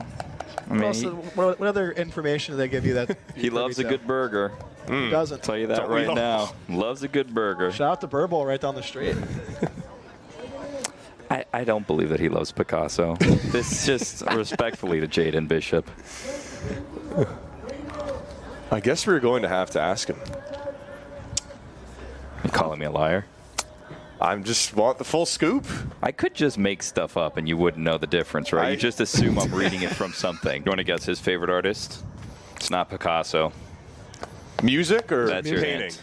Music or painting? This one's music. I'm going to say Bunny? Bad Bunny, yeah. It is Bad Bunny. Let's go. All right. I shouldn't have told you. Well, he Maybe I'm a good teammate. In fairness, it doesn't say musical artist. It just says artist. So he may be a fan of Bad Bunny's painting. He took the liberty to do it as a music artist. And Yeah. yes, that lines up. You think Bad Bunny paints? I think he does it all. Whoa. Cross to right field. It'll be pulled foul. There is a sitcom here somewhere of broadcasters who go to work together in a booth and don't like each other. Don't like each other. Is that what you gathered from that? I'm. Well, hold on. This is constructive criticism because I haven't received this yet. When I left, they said that was a lot of fun, and I said, "Okay, see you Friday." So you think they didn't like me? Well, no, this is because I thought you look here. There's the play-by-play guy. They brought in a former FIU baseball player to kind of give you the ins and the outs, the nuts and bolts, if you will. So I said, well, where do I fit? So I would go through, I would watch the videos of, media day. I'd read the media guide to get facts about all the players. And then I'd find things like this person's favorite artist is Picasso. Maybe this is a helpful fact I can throw in there in the middle of the fourth But inning, they don't just in trust case. you. They think you're lying. They don't believe you. They think you're there to cause chaos, and I No. wouldn't like that if I was sacred about broadcasting. I will say this, and I don't know if I should give you all of this information beforehand, but I made sure to call Zach, the lead play-by-play guy, like 2 days before and introduce myself because I had never met either of the broadcasters before. So I called and I said, let me introduce myself to Zach in particular, just so that because Zach Was he aware of your work or no? Well, he's a young up-and-comer, and I said, so he knows you're an evil cat. Dog. No, but I tone, said let's have a nice get to know you session on the phone beforehand, so that we're not surprised, kind of by the way this may end up going, which I thought was a nice gesture on my part. If I'm going to be perfectly honest, It is not only nice, but Tony, this is why this is a very specific, funny lane for Billy to occupy. If you're working with young broadcasters who aren't familiar with as what Mike Ryan might call what my resume suggests. He's from Syracuse. This is a real deal broadcasting. Well, but Newhouse. Okay, look, I have seen this happen too many times. Tony Kornheiser and his wackiness was not welcome around the sacredness that makes Hal Steinbrenner moan because someone's got hair on their face. The cathedral of sports, the ridiculous sports people fear of being different makes it so that you're going to be on that broadcast and they're not going to know what to make of you. The broadcasters who are taking it seriously. You're right. Dennis Miller, same thing. And so even if you're calling to warn them, hey, are you familiar with what it is that I do? Not warn, just kind of a get-to-know-you session. You know what I mean? It's because it's awkward if you just go on the air first time you meet someone and you're just kind of, which is basically what happened. So I wanted to, I think have a call. More awkward than the awkward of going on the air without having worked together before is the specialty of awkward that you have, where you're purposely going for the awkward. Yes, where the broadcasters are taking their job seriously and you're finding funny. Dude, I spent 2 hours reading a media guide and watching videos of media day. What do you? I didn't you're very take well it seriously. No, you're very well prepared. Mike caught me in the middle of a Zoom with the opposing Delaware baseball coach on Tuesday in the middle of the show. I kicked him on the shin. He's like, "What are you doing?" And I'm like, Delaware baseball coach is here. I need to know what's going on with the Blue Ducks. Hens, the Blue Hens. Well, they're gone. I don't need to worry about them anymore. On to Mary Mack. Wow, he does prepare. But I think what Dan's suggesting is that you do have a bit of a bit. Yeah. I want two strangers in the booth. I think that'd be great chemistry. I'm telling you that there is I would love to read something that is scripted about broadcasters being awkward around each other because they're trying to remain professional, but they don't actually have chemistry or know each other. Billy going to these broadcasts and doing FIU baseball and, making fun of the construct while inside of the construct while pretending he's not, and also getting on the pre-call with the Delaware. In the middle of the show was wild. But you were interviewing PK Subban. Like, what am I? You guys are ranking the hottest black men. Like, I thought I was fine at the time to hear what the Delaware baseball coach had to say. It went beyond the Subban interview. It went a little longer than I thought. I'm going to be honest with you. Mike, you just thankfully snitched, Coach Whitten. We had our Thursday. No, meeting. he self-snitched. I would have never revealed that he was talking to the manager of the Delaware Blue Hens. During the show, that I didn't know. There was one time I was in your headphones. Don't go to Billy just yet. I can't say why. It was like a 15-minute chat. You know what I mean? We had to talk about the players. Yeah, you don't turn down that chance. Exactly right. When you get a chance to interview the Delaware Blue Hens manager. Yeah. How many times have you guys done that? I have not. Exactly. I was doing a lot of. I did wave hello. I did a lot of Maine black bear. The black bears. The black bears. Yeah. Good squad. Yes. So what you're telling me, if I'm to understand correctly, is that me going on there and me doing research beforehand, where I get fun facts about the different players in a clip that maybe we'll play here, possibly Chris Cody, maybe we'll play here. What you're saying to me is that if I'm there and I'm doing the research where I find out the biggest fears of the baseball players and I'm sharing that in like the 5th inning of the 7th game of the season, that this is a problem of sorts and this is a bit and not me doing my job? He's a grad student out of Key West. Yeah. Worst fear is the dark or huge birds. Hopefully the birds here won't spook him. Hopefully the birds don't scare him too Which bad. do you think scares him more? Because the media guide says dark or huge birds. Crusted down the line foul. That's a great question. I'd say it's more the huge birds. Yeah, I mean, night games would be a problem. Huge birds? Was that the description? Dark Okay. or huge birds. I would say huge. I'm going to agree with Rhino there. Yeah. I will tell the audience, and this is a Guillermo Mafia that is very strong. If you believe Billy to be the greatest of all the characters in the history of this show, the idea that Billy would spend any time listening to the droning of the manager of the Delaware Blue Hens during our show, just so that he could go make the joke of, I'm prepared in the event anyone asks me a Blue Hen managerial question. So I can go to, in the pre-interview, we talked to Skip, and he said X, Y, and Z. But Billy is going to great lengths to broadcast in the small lanes that these serious broadcasters will afford him. I was, taking my time with Coach Mamula, hear what he had to say about the Blue Hens, and we learned some things. Someone has to work on their breathing though in there. There were some slurping sounds as well. That's a lot of sounds in that booth, by the way. There was a bit of slurping in there, yes. Well, it's a TV broadcast, so, it's primarily visual. Did you enjoy yourself? Were you nervous? Working with new people? What's the worst part of it? Working with new people or collaborating with new people or just doing something for the first time? A little bit of all of it. It's difficult to build a rapport with people that you haven't worked with before. So hopefully the next one, goes a little better than the last one. And that's just the goal. Just keep it moving, keep it talking baseball, keep it about the players and the game, and that's it. Billy, have people tune in to watch some. I have some advice Panthers for you. football. Oh, great. Go watch the Alex Solana broadcast. Those are so much better. Whoa. Just take some notes from Alex and then just redo it on your end. Because he comes prepared. He comes ready to go. He's got his hands going. And Billy, you got bringing up Picasso. I mean, after the media stuff is done, what are you going to do? The Picasso note is a good one. When the what is that? Solana. Yeah, what is this exactly? What's happening? I just saw his broadcast, very professional. Really? You watched came in a the suit. entire broadcast? He came in a suit. You didn't show up in a suit? I don't know what he went in a suit for. He wasn't on camera. So going in a suit is just I don't care what he came in. Yeah. What is this business that we're doing now? I can't believe Tony took you out with He's Solana. An ingrate. I can't believe he just did that. That is the bravest. You're not going to thing turn this Tony broadcast has team ever against done. each other. I'm going to tell you that right now. There may be a number of us, but we're strong. We're Panther strong, and we're not going to be broken apart by the likes of you who went to the school and is running around with a whatever the fuck that is on your head today. Pause up. It's such shitty producing.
Anything you want, everything you need, you can get it all.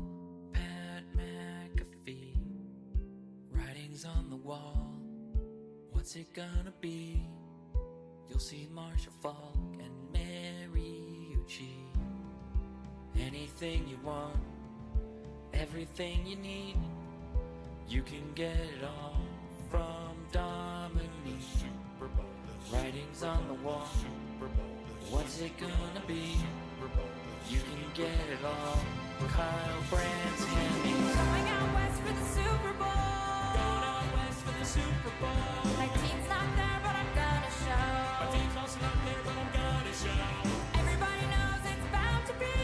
Everybody knows it's bound to be the greatest night for you and me. Come on now.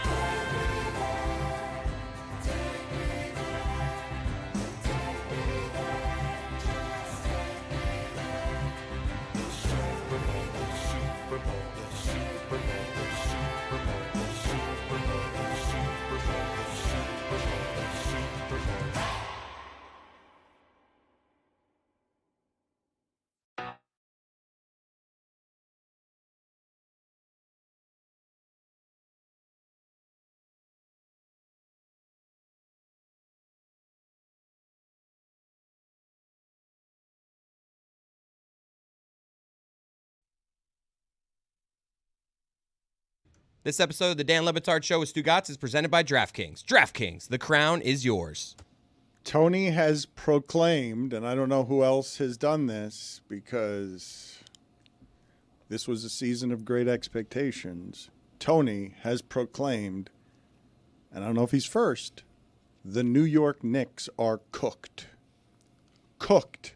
That you can watch Boston and Cleveland play and know that that team can't beat those two teams. And it's stark to see because when when the Knicks had Mitchell Robinson, they destroyed the Cleveland front court in a way that took me totally off guard. The changes between those two franchises when the Knicks have indeed elevated, to see Cleveland elevate that much more, where you're like, holy shit, Boston's having all sorts of trouble keeping up with Cleveland. Like, I don't know if it's just because Mobley's usage rate is something that they're working around more, but the New York Knicks have a better team than they've had. This team is better than the last two Brunson-led teams. Like, I'd rather have Karl Anthony Towns and Bridges in this kind of offense, but they're not as good as the top of their conference. That part's obvious. It's not just that they have some problems at home. Those two teams, Cleveland and Boston, look better than them. Dan, the Knicks are officially cooked. Confirmed. Thank you. Here's the thing, right? They're 0-7 against the top teams between OKC and the two teams in the East being Boston and Cleveland. They got spanked by Boston, got spanked by Cleveland. The issue is this. They have an elite offense between Jalen Brunson, between Karl Anthony Towns, who's been playing amazing, Bridges, Hart. All these guys are very good on offense. Their problem has been defensively. Karl Anthony Towns might be the worst defender in the NBA. Wow. They're drop coveraging on everybody. No. Like, statistically, if you look up some of the advanced stats on Karl Anthony Towns, he is legitimately the worst defender in the NBA. So when you have guys like Porzingis, when you have guys like Mobley, just in the East, that are going to give him trouble, it's like this Knicks team was supposed to be built to beat those teams. They're, 38-19, 38-20, whatever they are right now, and they are not even close. I don't know how many people do sort of the defensive metrics required to understand what Gobert was doing for Karl Anthony Towns in Minnesota. Dan. That made that the best Minnesota team of my lifetime. Minnesota has fallen back, at least in part, because they can't pair those two guys together anymore, and they had to just get out from under salary. Like Minnesota, how often do you see that in today's day and age, where a team doesn't feel like it could keep its best team together in basketball because it can't, because Karl Anthony Towns got traded, and all of us were like, we know he's a very nice player, and that's exactly the kind of player that New York would want, but also that's a hell of a lot of money, and I think he's a number two. Well, we just saw Dallas do it with Luka. So, like, that's kind of the most extreme example where they're like, I don't know if we can keep this team together with Luka going forward as our Supermax player. But when you look at some of the stuff that Gobert was taking off the plate of Karl Anthony Towns, he was able to kind of make him into a 3 where he didn't have to really worry about playing defense.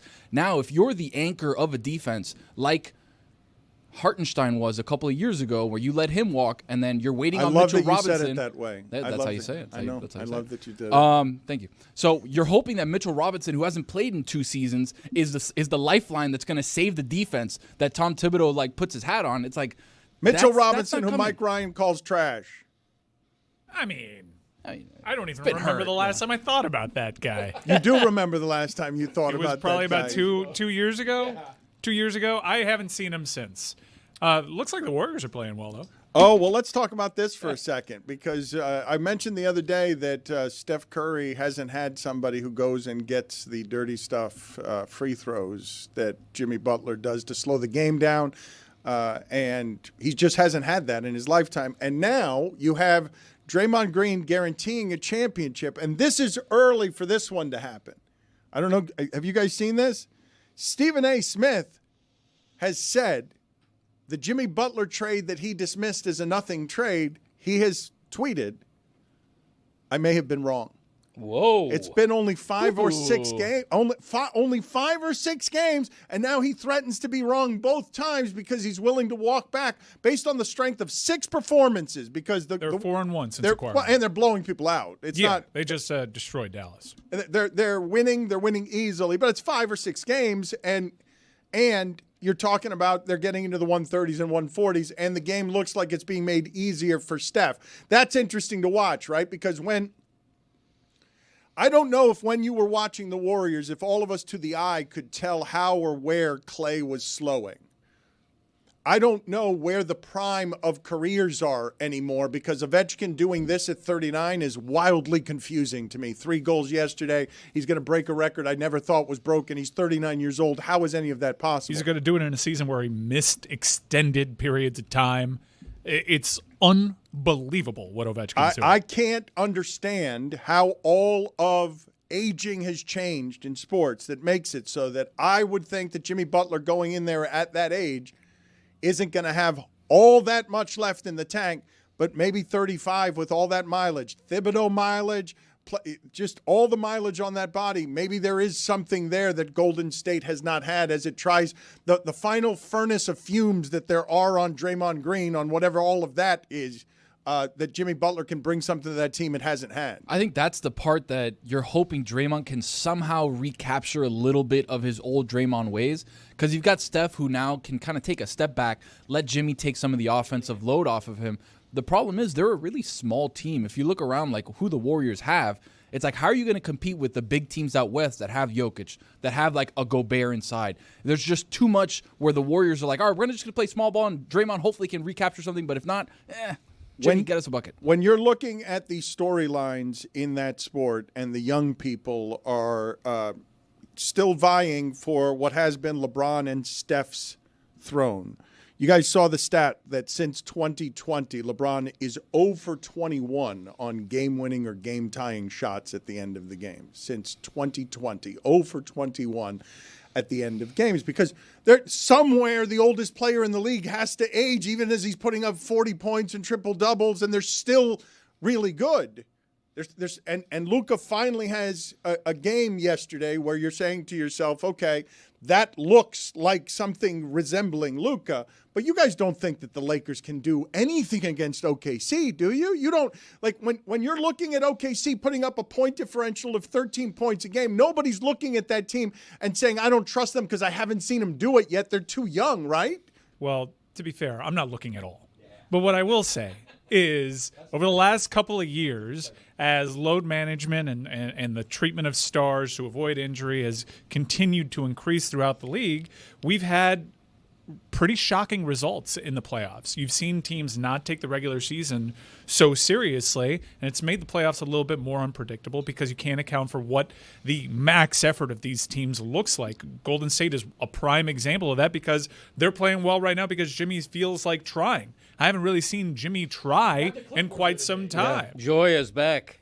He grabbed the clipboard and started drawing plays in the huddle. Like, when was the last time he did that? It's just a variable that is hard to account for. You're just essentially guessing. Now, when they enter the playoffs and free throws are harder to come by, but the clips that I'm seeing of him, I mean, he's doing the pull-up J's in transition. Like, it looks like the way when Jimmy's game is really cooking, it looks like that. I don't know if it can sustain that, but he's one of the great playoff performers of our time. That was really well said. One of the things that I think that we can agree on is that Steph Curry is going to make the game easier for him, and he will make the game easier for Steph Curry, and I would imagine would enjoy the lightened load of being the second best player on a team because he doesn't have to be used the same way. It's not quite as exhausting, and so I don't want to underestimate that he's playing with the greatest shooter any of us have ever seen who's distorted all of the basketball. And one of the reasons that they look so good is because, holy shit, Steph looks so good playing with that guy because of how you pair those two things. Where Jimmy, we all know he's a savant. He's not LeBron in terms of wherever brilliance is, but clearly he knows something about how to play basketball that is helpful to a lot of different people if they can withstand the furnace that his temper is. I think the big difference is that Jimmy Butler accepts with understanding that he's the second best player on his new team, and he never could in Miami. In Miami, he's like, I'm the alpha dog. I'm not going to take a second fiddle to Tyler Hero. I'm Jimmy Butler. Now he's got Steph Curry. He's got no choice but to say, yep, he's better than me. I'm happy to do what I'm doing. I want to ask you guys, though, because all of the star power in this sport is going to change. You've got, over the weekend, 2 injuries that are pretty substantive. The Philadelphia thing seems to be something that is going to lose Daryl Morey the ability to get another job. The way that blew out, where Joel Embiid is now, he's owed over the next 4 seasons $250 million, and it would appear that all of the pressures involved in getting him back out there are something that derailed his progress yet again. So the process has sort of ravaged this guy. And then you've got Wembanyama out for the season as well because of blood clots and the size of these human beings and what they're being asked to do around and during load management. Like, there are things involved here with what the wear and tear on the body is that make it so that we're like, where's Kawhi Leonard? I don't know where Kawhi Leonard is. Oh, the whole mystery doctor thing that made him change teams all over the place, because it is kind of we're in agreement now that the science has made it so whether you agree with load management or not, we now all understand that the athletes and their training staffs are all telling you these bodies need more conditioning than we're being allowed to have. Well, with Joel, that has always been part of the criticism. You have a fragile body. You entered the league as someone with an injury risk. That was how they were evaluating him as a prospect. This is a risky proposition. So the fact that he's had a fragile career, when you apply that context, is really not a surprise. Where people get on Joel and where I think it's fair is on top of all these things that we're worried about you, your frame, your injury history, don't you want to put your body in the best possible position to withstand the beating of this sport? And optically and attitude-wise and by some reporting, he doesn't have that kind of commitment to his body. Billy, why are you smiling? Because I love the internet. Sometimes you just stumble across things. We're talking about the NBA. You're talking about Kawhi Leonard, Paul George, the Clippers, all of that jazz.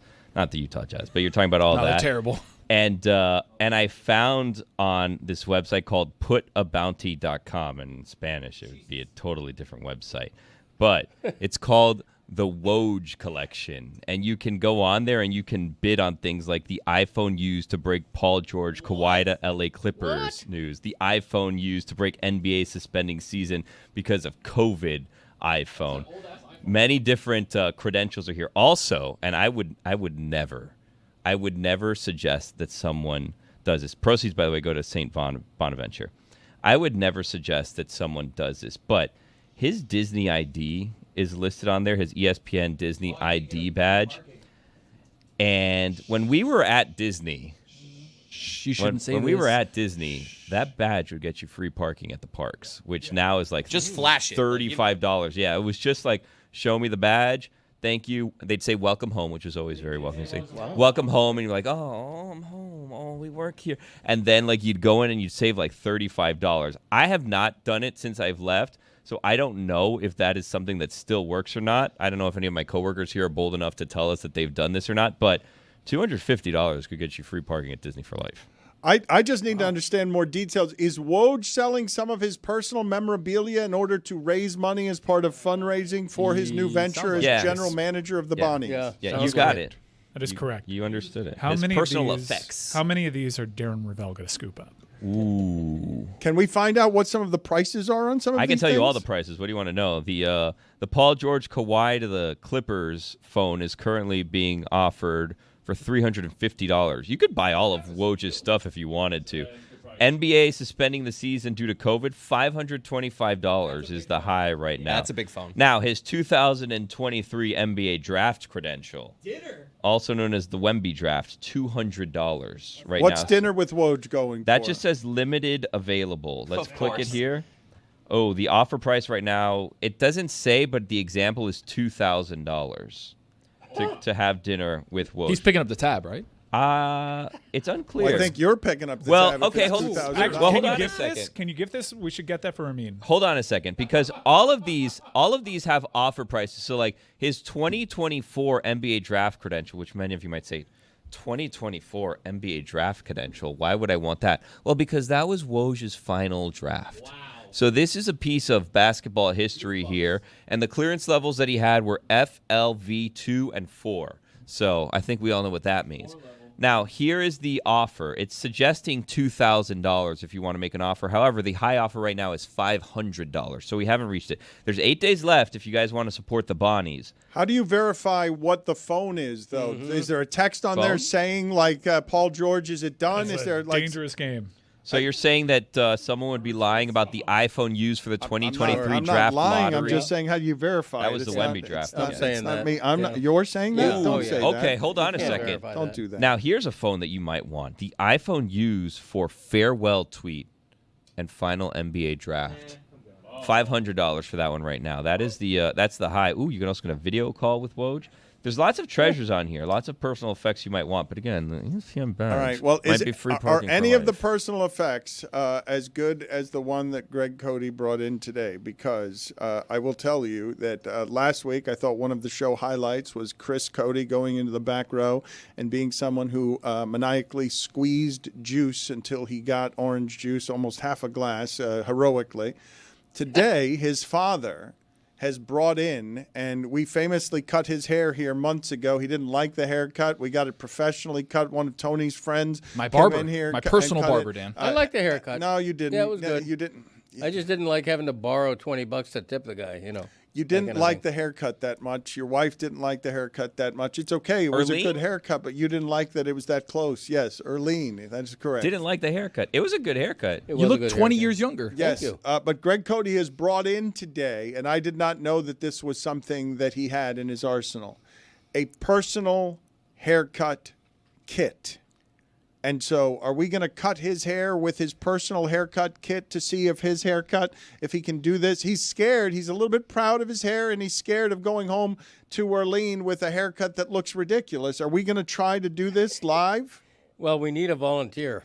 What do you need? I mean, I need someone who is going to volunteer. I can't do it myself. Right, but who would you like? Would you like to select whoever it is going to do this? I would like to volunteer from anyone in the studio who has been a barber. Look around the room, like just Or- based off our Can I look. see Or- the Greg, kit? this is Can one I of the see- worst ideas yet. Do Can I not see the do kit? this. No, Billy, someone don't- who has This been ends a with barber Dan Billy, shaving your Billy, head. support.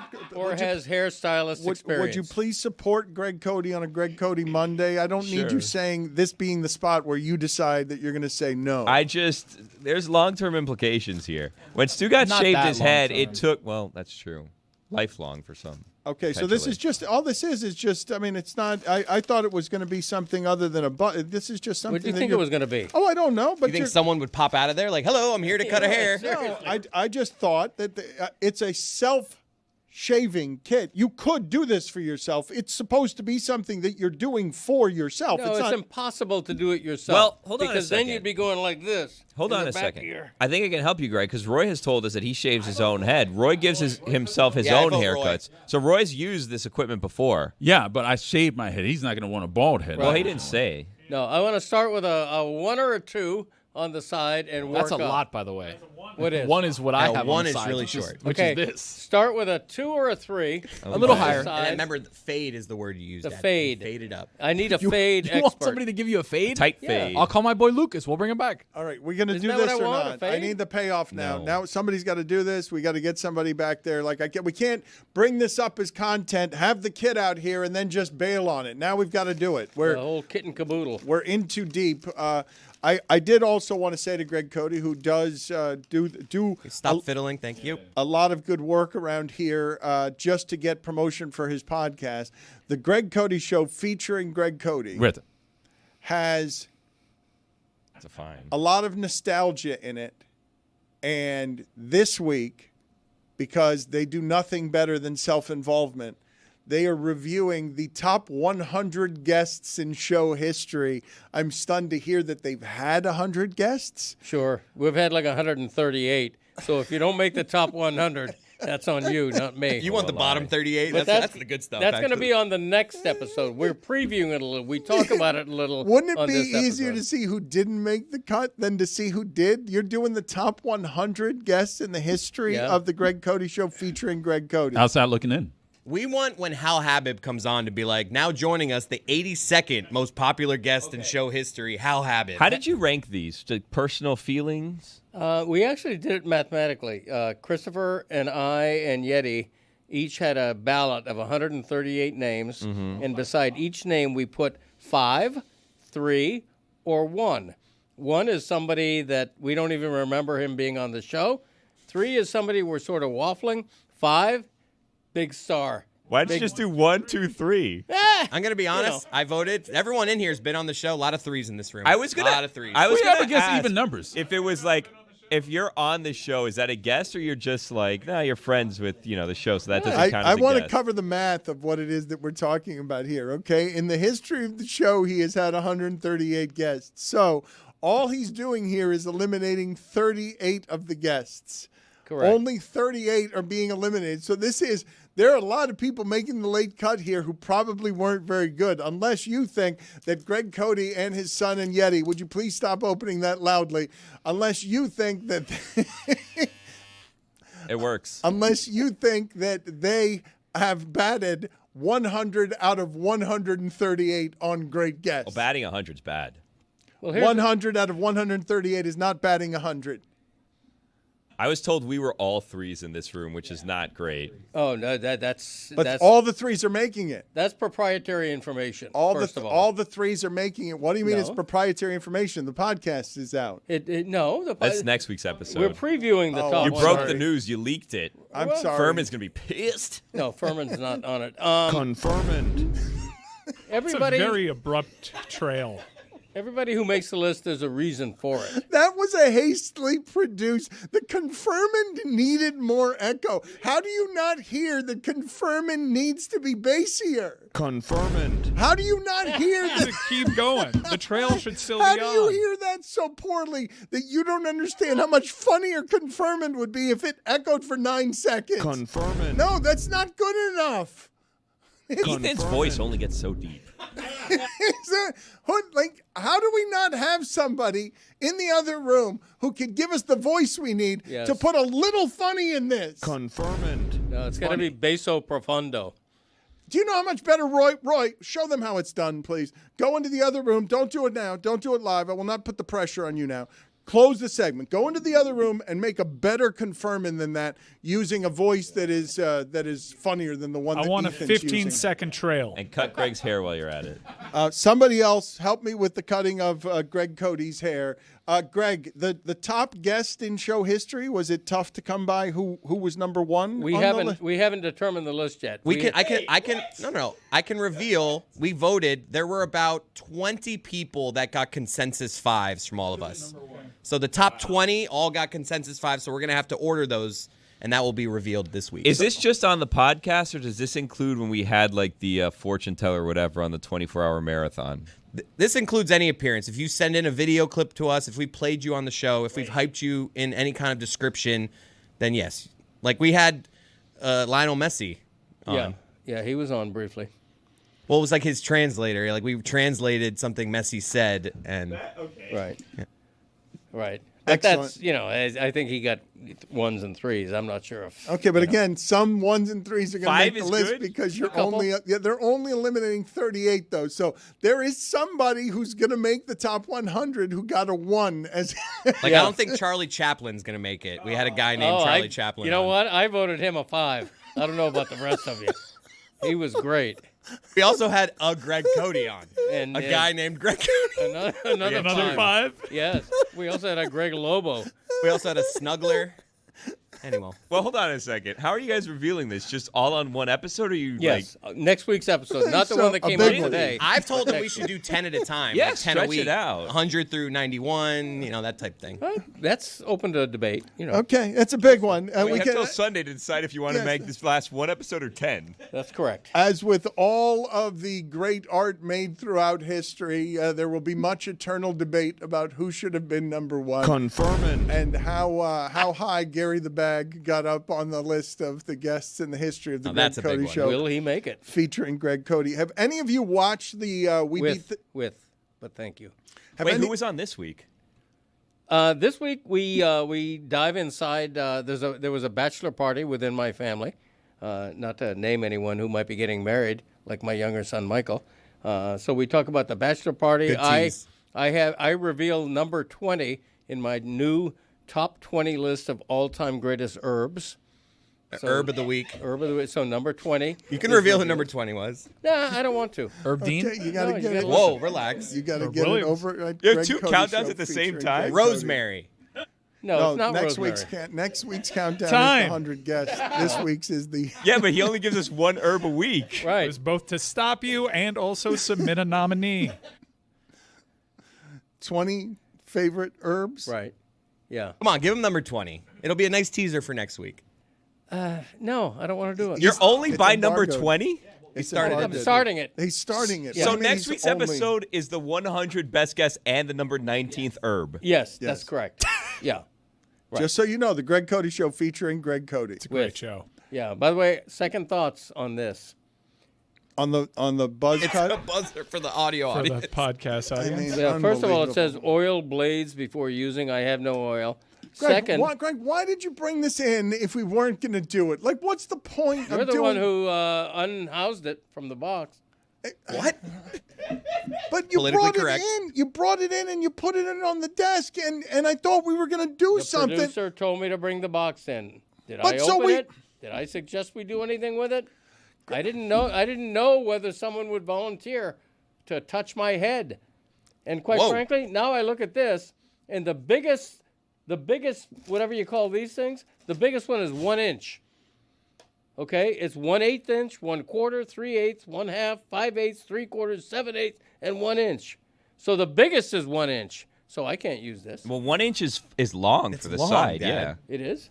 For the side, yeah. I thought An Tony, inch? you said you had a That's one. a No, one. it's a No, that's one. the It's number. The one It's doesn't the represent lowest That's the not number. 1 inch. Yeah. 1 is like the shortest setting on that. Oh, okay. So 1 is the longest. Yeah. I think the way you do this I is you missed up. work lowest number to highest number when you're doing it. So Okay. like you start Yeah. shaving at like 1/8 of an inch, and then you work your way up to 1. I totally misread this. What are you? He's putting it up against his Be face careful. for the audio. You didn't audience. oil that. Yeah, I be know. careful. Have Yeah. you guys seen the We Beat the Dream Team documentary on I've heard of Max? it, and I've heard good things. Let me just tell you some of the good things, because I'm a little bit stunned that in 2025 we still eat up the Michael Jordan mythology, okay? So the We Beat the Dream Team documentary reveals a handful of things, including Coach K alleging that Chuck Daly purposely threw the scrimmage where the college kids beat the greatest team there's ever been, Magic and Michael. Among the revelations in this is that Michael and Magic were on the bench during this game when it happened. But one of the things that was mentioned that continues to improve the mythology of Michael Jordan, even as LeBron James is still putting up 40 points sometimes as a 40-year-old, That breathing. Sounds like there's an oscillating fan in the studio. He got winded just giving those fractions. It was just Christ. 1/8, 7/8, 6/8. He got tired getting to about 4/5/8. He just got tired. The And timing with 5/8, it. and that- Every and he's time been- Dan finished the sentence, He's been breathing heavy since then. It was just listing the eighths that got him tired. Do you realize how out of shape you have to be to get winded just listing 8 fractions? I'm not winded. Roy told me to keep the mic close to my mouth, which is what I'm doing. I'm doing a little thing called breathing. It's a big part of life. And so what's the alternative? You want me to hold my breath for the rest of the show? I don't, but when I'm talking about Michael Jordan and suffocating somebody, Allen Houston talked about the next day after they beat Michael Jordan. Jamal Mashburn tells this story. He says Michael Jordan comes out and says he's not going to get his hands over his shoulders today for a shot. Allen Houston is going to come out here, and he's not going to get his hands over his shoulders. And Jamal Mashburn is looking at us at the camera. He's like, this is the day I questioned whether I could be a pro. Allen Houston never got his hands over his shoulders in the next practice I was watching. And so they continue to create the mythology around Michael Jordan, even while telling you a bunch of college kids beat him. So I don't have to see it anymore. Yeah, spoiler alert. Did I ruin it for everybody? No, I'll get around to it. I just, still have to watch Conclave. Well, you recommended something. I will tell you something I have not done before that arrived the other day at 56 years old. It's not a life or a feeling that I've had in my life at Saturday morning at 7 a.m. My dark princess of a wife decides Nosferatu is what she wants to watch, an artistic masterpiece, like just beautifully romantic and haunting and totally creepy. Did you like it? Yes, I did. Well, yeah, I liked it, but I would say I like it just because you're being transported to a different, like just a weird time with how it is that they're doing all darkness. Well, that's how Robert Eggers gets down in terms of being able to transport you to another world. No one really wraps you in it quite like he does. The romance of it, though, and I don't think, Greg Cody, when's the last time you saw a movie of any kind? It's just aggressive. 7 a.m. on a Saturday is aggressive to welcome that kind of gold. Yeah, that means kind you of saw cold Count into your life. Orlok's dick around 7:45. Yeah. It's too early to see Count Orlok's dick. Have you read anything, though, about it's a Sarsgaard that does the role of Orlok, and you would never know it from this one's Bill watching. But the voice work on that and the length that he went to personify evil with his voice was an actor as an artist really trying to get something right in the name of like what I think most people would just dismiss as a vampire movie. What did you think of the mustache? No facial hair. It kind of boils down to, did you like the mustache or not, for a lot of folks. And most people don't like the mustache. But the mustache, look, in Bram Stoker's Dracula has a mustache. It's referenced to a couple of times. If you want to be a nobleman from the 1600s, any respectable one had a mustache. But a lot of people could not look past this. So did Roncula. You guys think that I don't think of Dracula or vampires as having mustaches. Yeah, I don't either. I don't believe anybody does. If you were a nobleman does. in the 1600s and you'd been dead for a while, you don't get around to shaving. Yeah, you had a mustache. It's authentic. That's what Robert Eggers does, man. This is what he does. Although there isn't a body of water between Germany and Transylvania. So for all the authenticity about Bobby Eggs, I mean, that's a really long, drawn-out way to get to Germany. Have any of you watched horror at 7 o'clock in the morning on a Saturday morning? No, I think I watched a coffee table at that time. Doesn't fit. It's not a fit. You gotta coordinate the movie style with the time of day. Love versus lust. I get enough horror at 7 a.m. on Saturday from how hungover I am. That's Looney Tunes time, honestly. Yeah. None of you are doing that with children?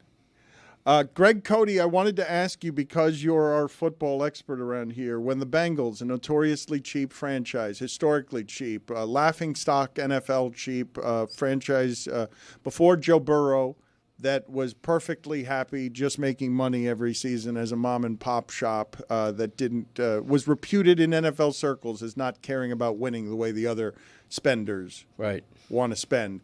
They are faced and say they're going to sign Hendrickson, T. Higgins, and Jamar Chase, all of them. Now, that would be signing everybody. Higgins was hurt this year. but that would be signing everybody from a team that wasn't good enough to make the playoffs. And that'd be that the amount of money that it would take to keep all of those players, now that you've had to give Joe Burrow money, the finances of all of that work how? Because while it's very nice to say you will keep all of the players and you can tag Higgins as well, I don't see how you can have those 4 players and then have other players when Jamar Chase is going to want $40 million a year. And now you're paying Burrow and Jamar Chase, and now you've got to pay all these other guys. Well, your defense was already bad last year in a way that it didn't matter how good Chase and Burrow were. They've addressed the defense. Al Golden. That's true. Al Golden, by the way, put on a few LBs. Okay. I don't think that's necessary. Since he's been at UM. I'm just saying, he looks fine. What are you doing? I'm just making a comment. Haven't we all? Just making a comment. It's unnecessary. We established he's got early onset paterno. He's a public figure. How is this your comment when I ask you for your football expertise? Al Golden has put on a few LBs since being at my the NFL did increase its spending limit by, $22 million or something. That'll help. They have to sign Hendrickson and Jamar Chase. To me, T. Higgins is sort of the odd man out here. I would hate to think that because they sign these guys, it means they're going to have to deplete the roster elsewhere. But in the AFC, when you have Joe Burrow, you're a contender. When you have a healthy Joe Burrow, but it's a much tougher conference than the NFC, and at best they're the 3rd or 4th team in the conference, so they're in a tough situation. But based on their penurious history, I give them credit just for the public intent of re-signing. Well, you're sort of obligated to, right? Because once you've gotten to the situation where you have the expectations of being a contender because of who your quarterback is, you have to do the things to keep your quarterback happy. My question to you is, as we talk about this, though, given that so many people are salary cap experts now, even though none of us are salary cap experts, even though we're obsessed with all of the money, I'm just asking you this generally. Are there a lot of teams that that didn't make the playoffs that you got to pay all 4 of their guys? That a team that hasn't made the playoffs, when what you got from that team last year was the rarest of things, the great quarterback play who doesn't make the playoffs, the healthy quarterback play that is great and also not great enough to make the playoffs because of how they started. When you're being fiscally responsible, when you have to win in the margins, because even if they're advancing $20 million on the salary cap, you have to be better at the salary cap than other teams. Paying the 4 guys is what anybody would do. What hurts is you have to get rid of somebody in order to have the rest of the team, because the thing that's broken about the Bengals from where I'm standing is architecturally, if you get that season healthy from Burrow, you cannot fail to make the playoffs. Like you're broken in a way that doesn't portend well for your future when Burrow was having all the great games and you were still losing when he put up 30. Right. And you also can't shortchange the offensive line so that all of a sudden Joe Burrow is at risk. It's really a no-win situation in that you can't sign all 4 of those guys and do right by the rest of the roster. That's why I don't see how they can sign Higgins.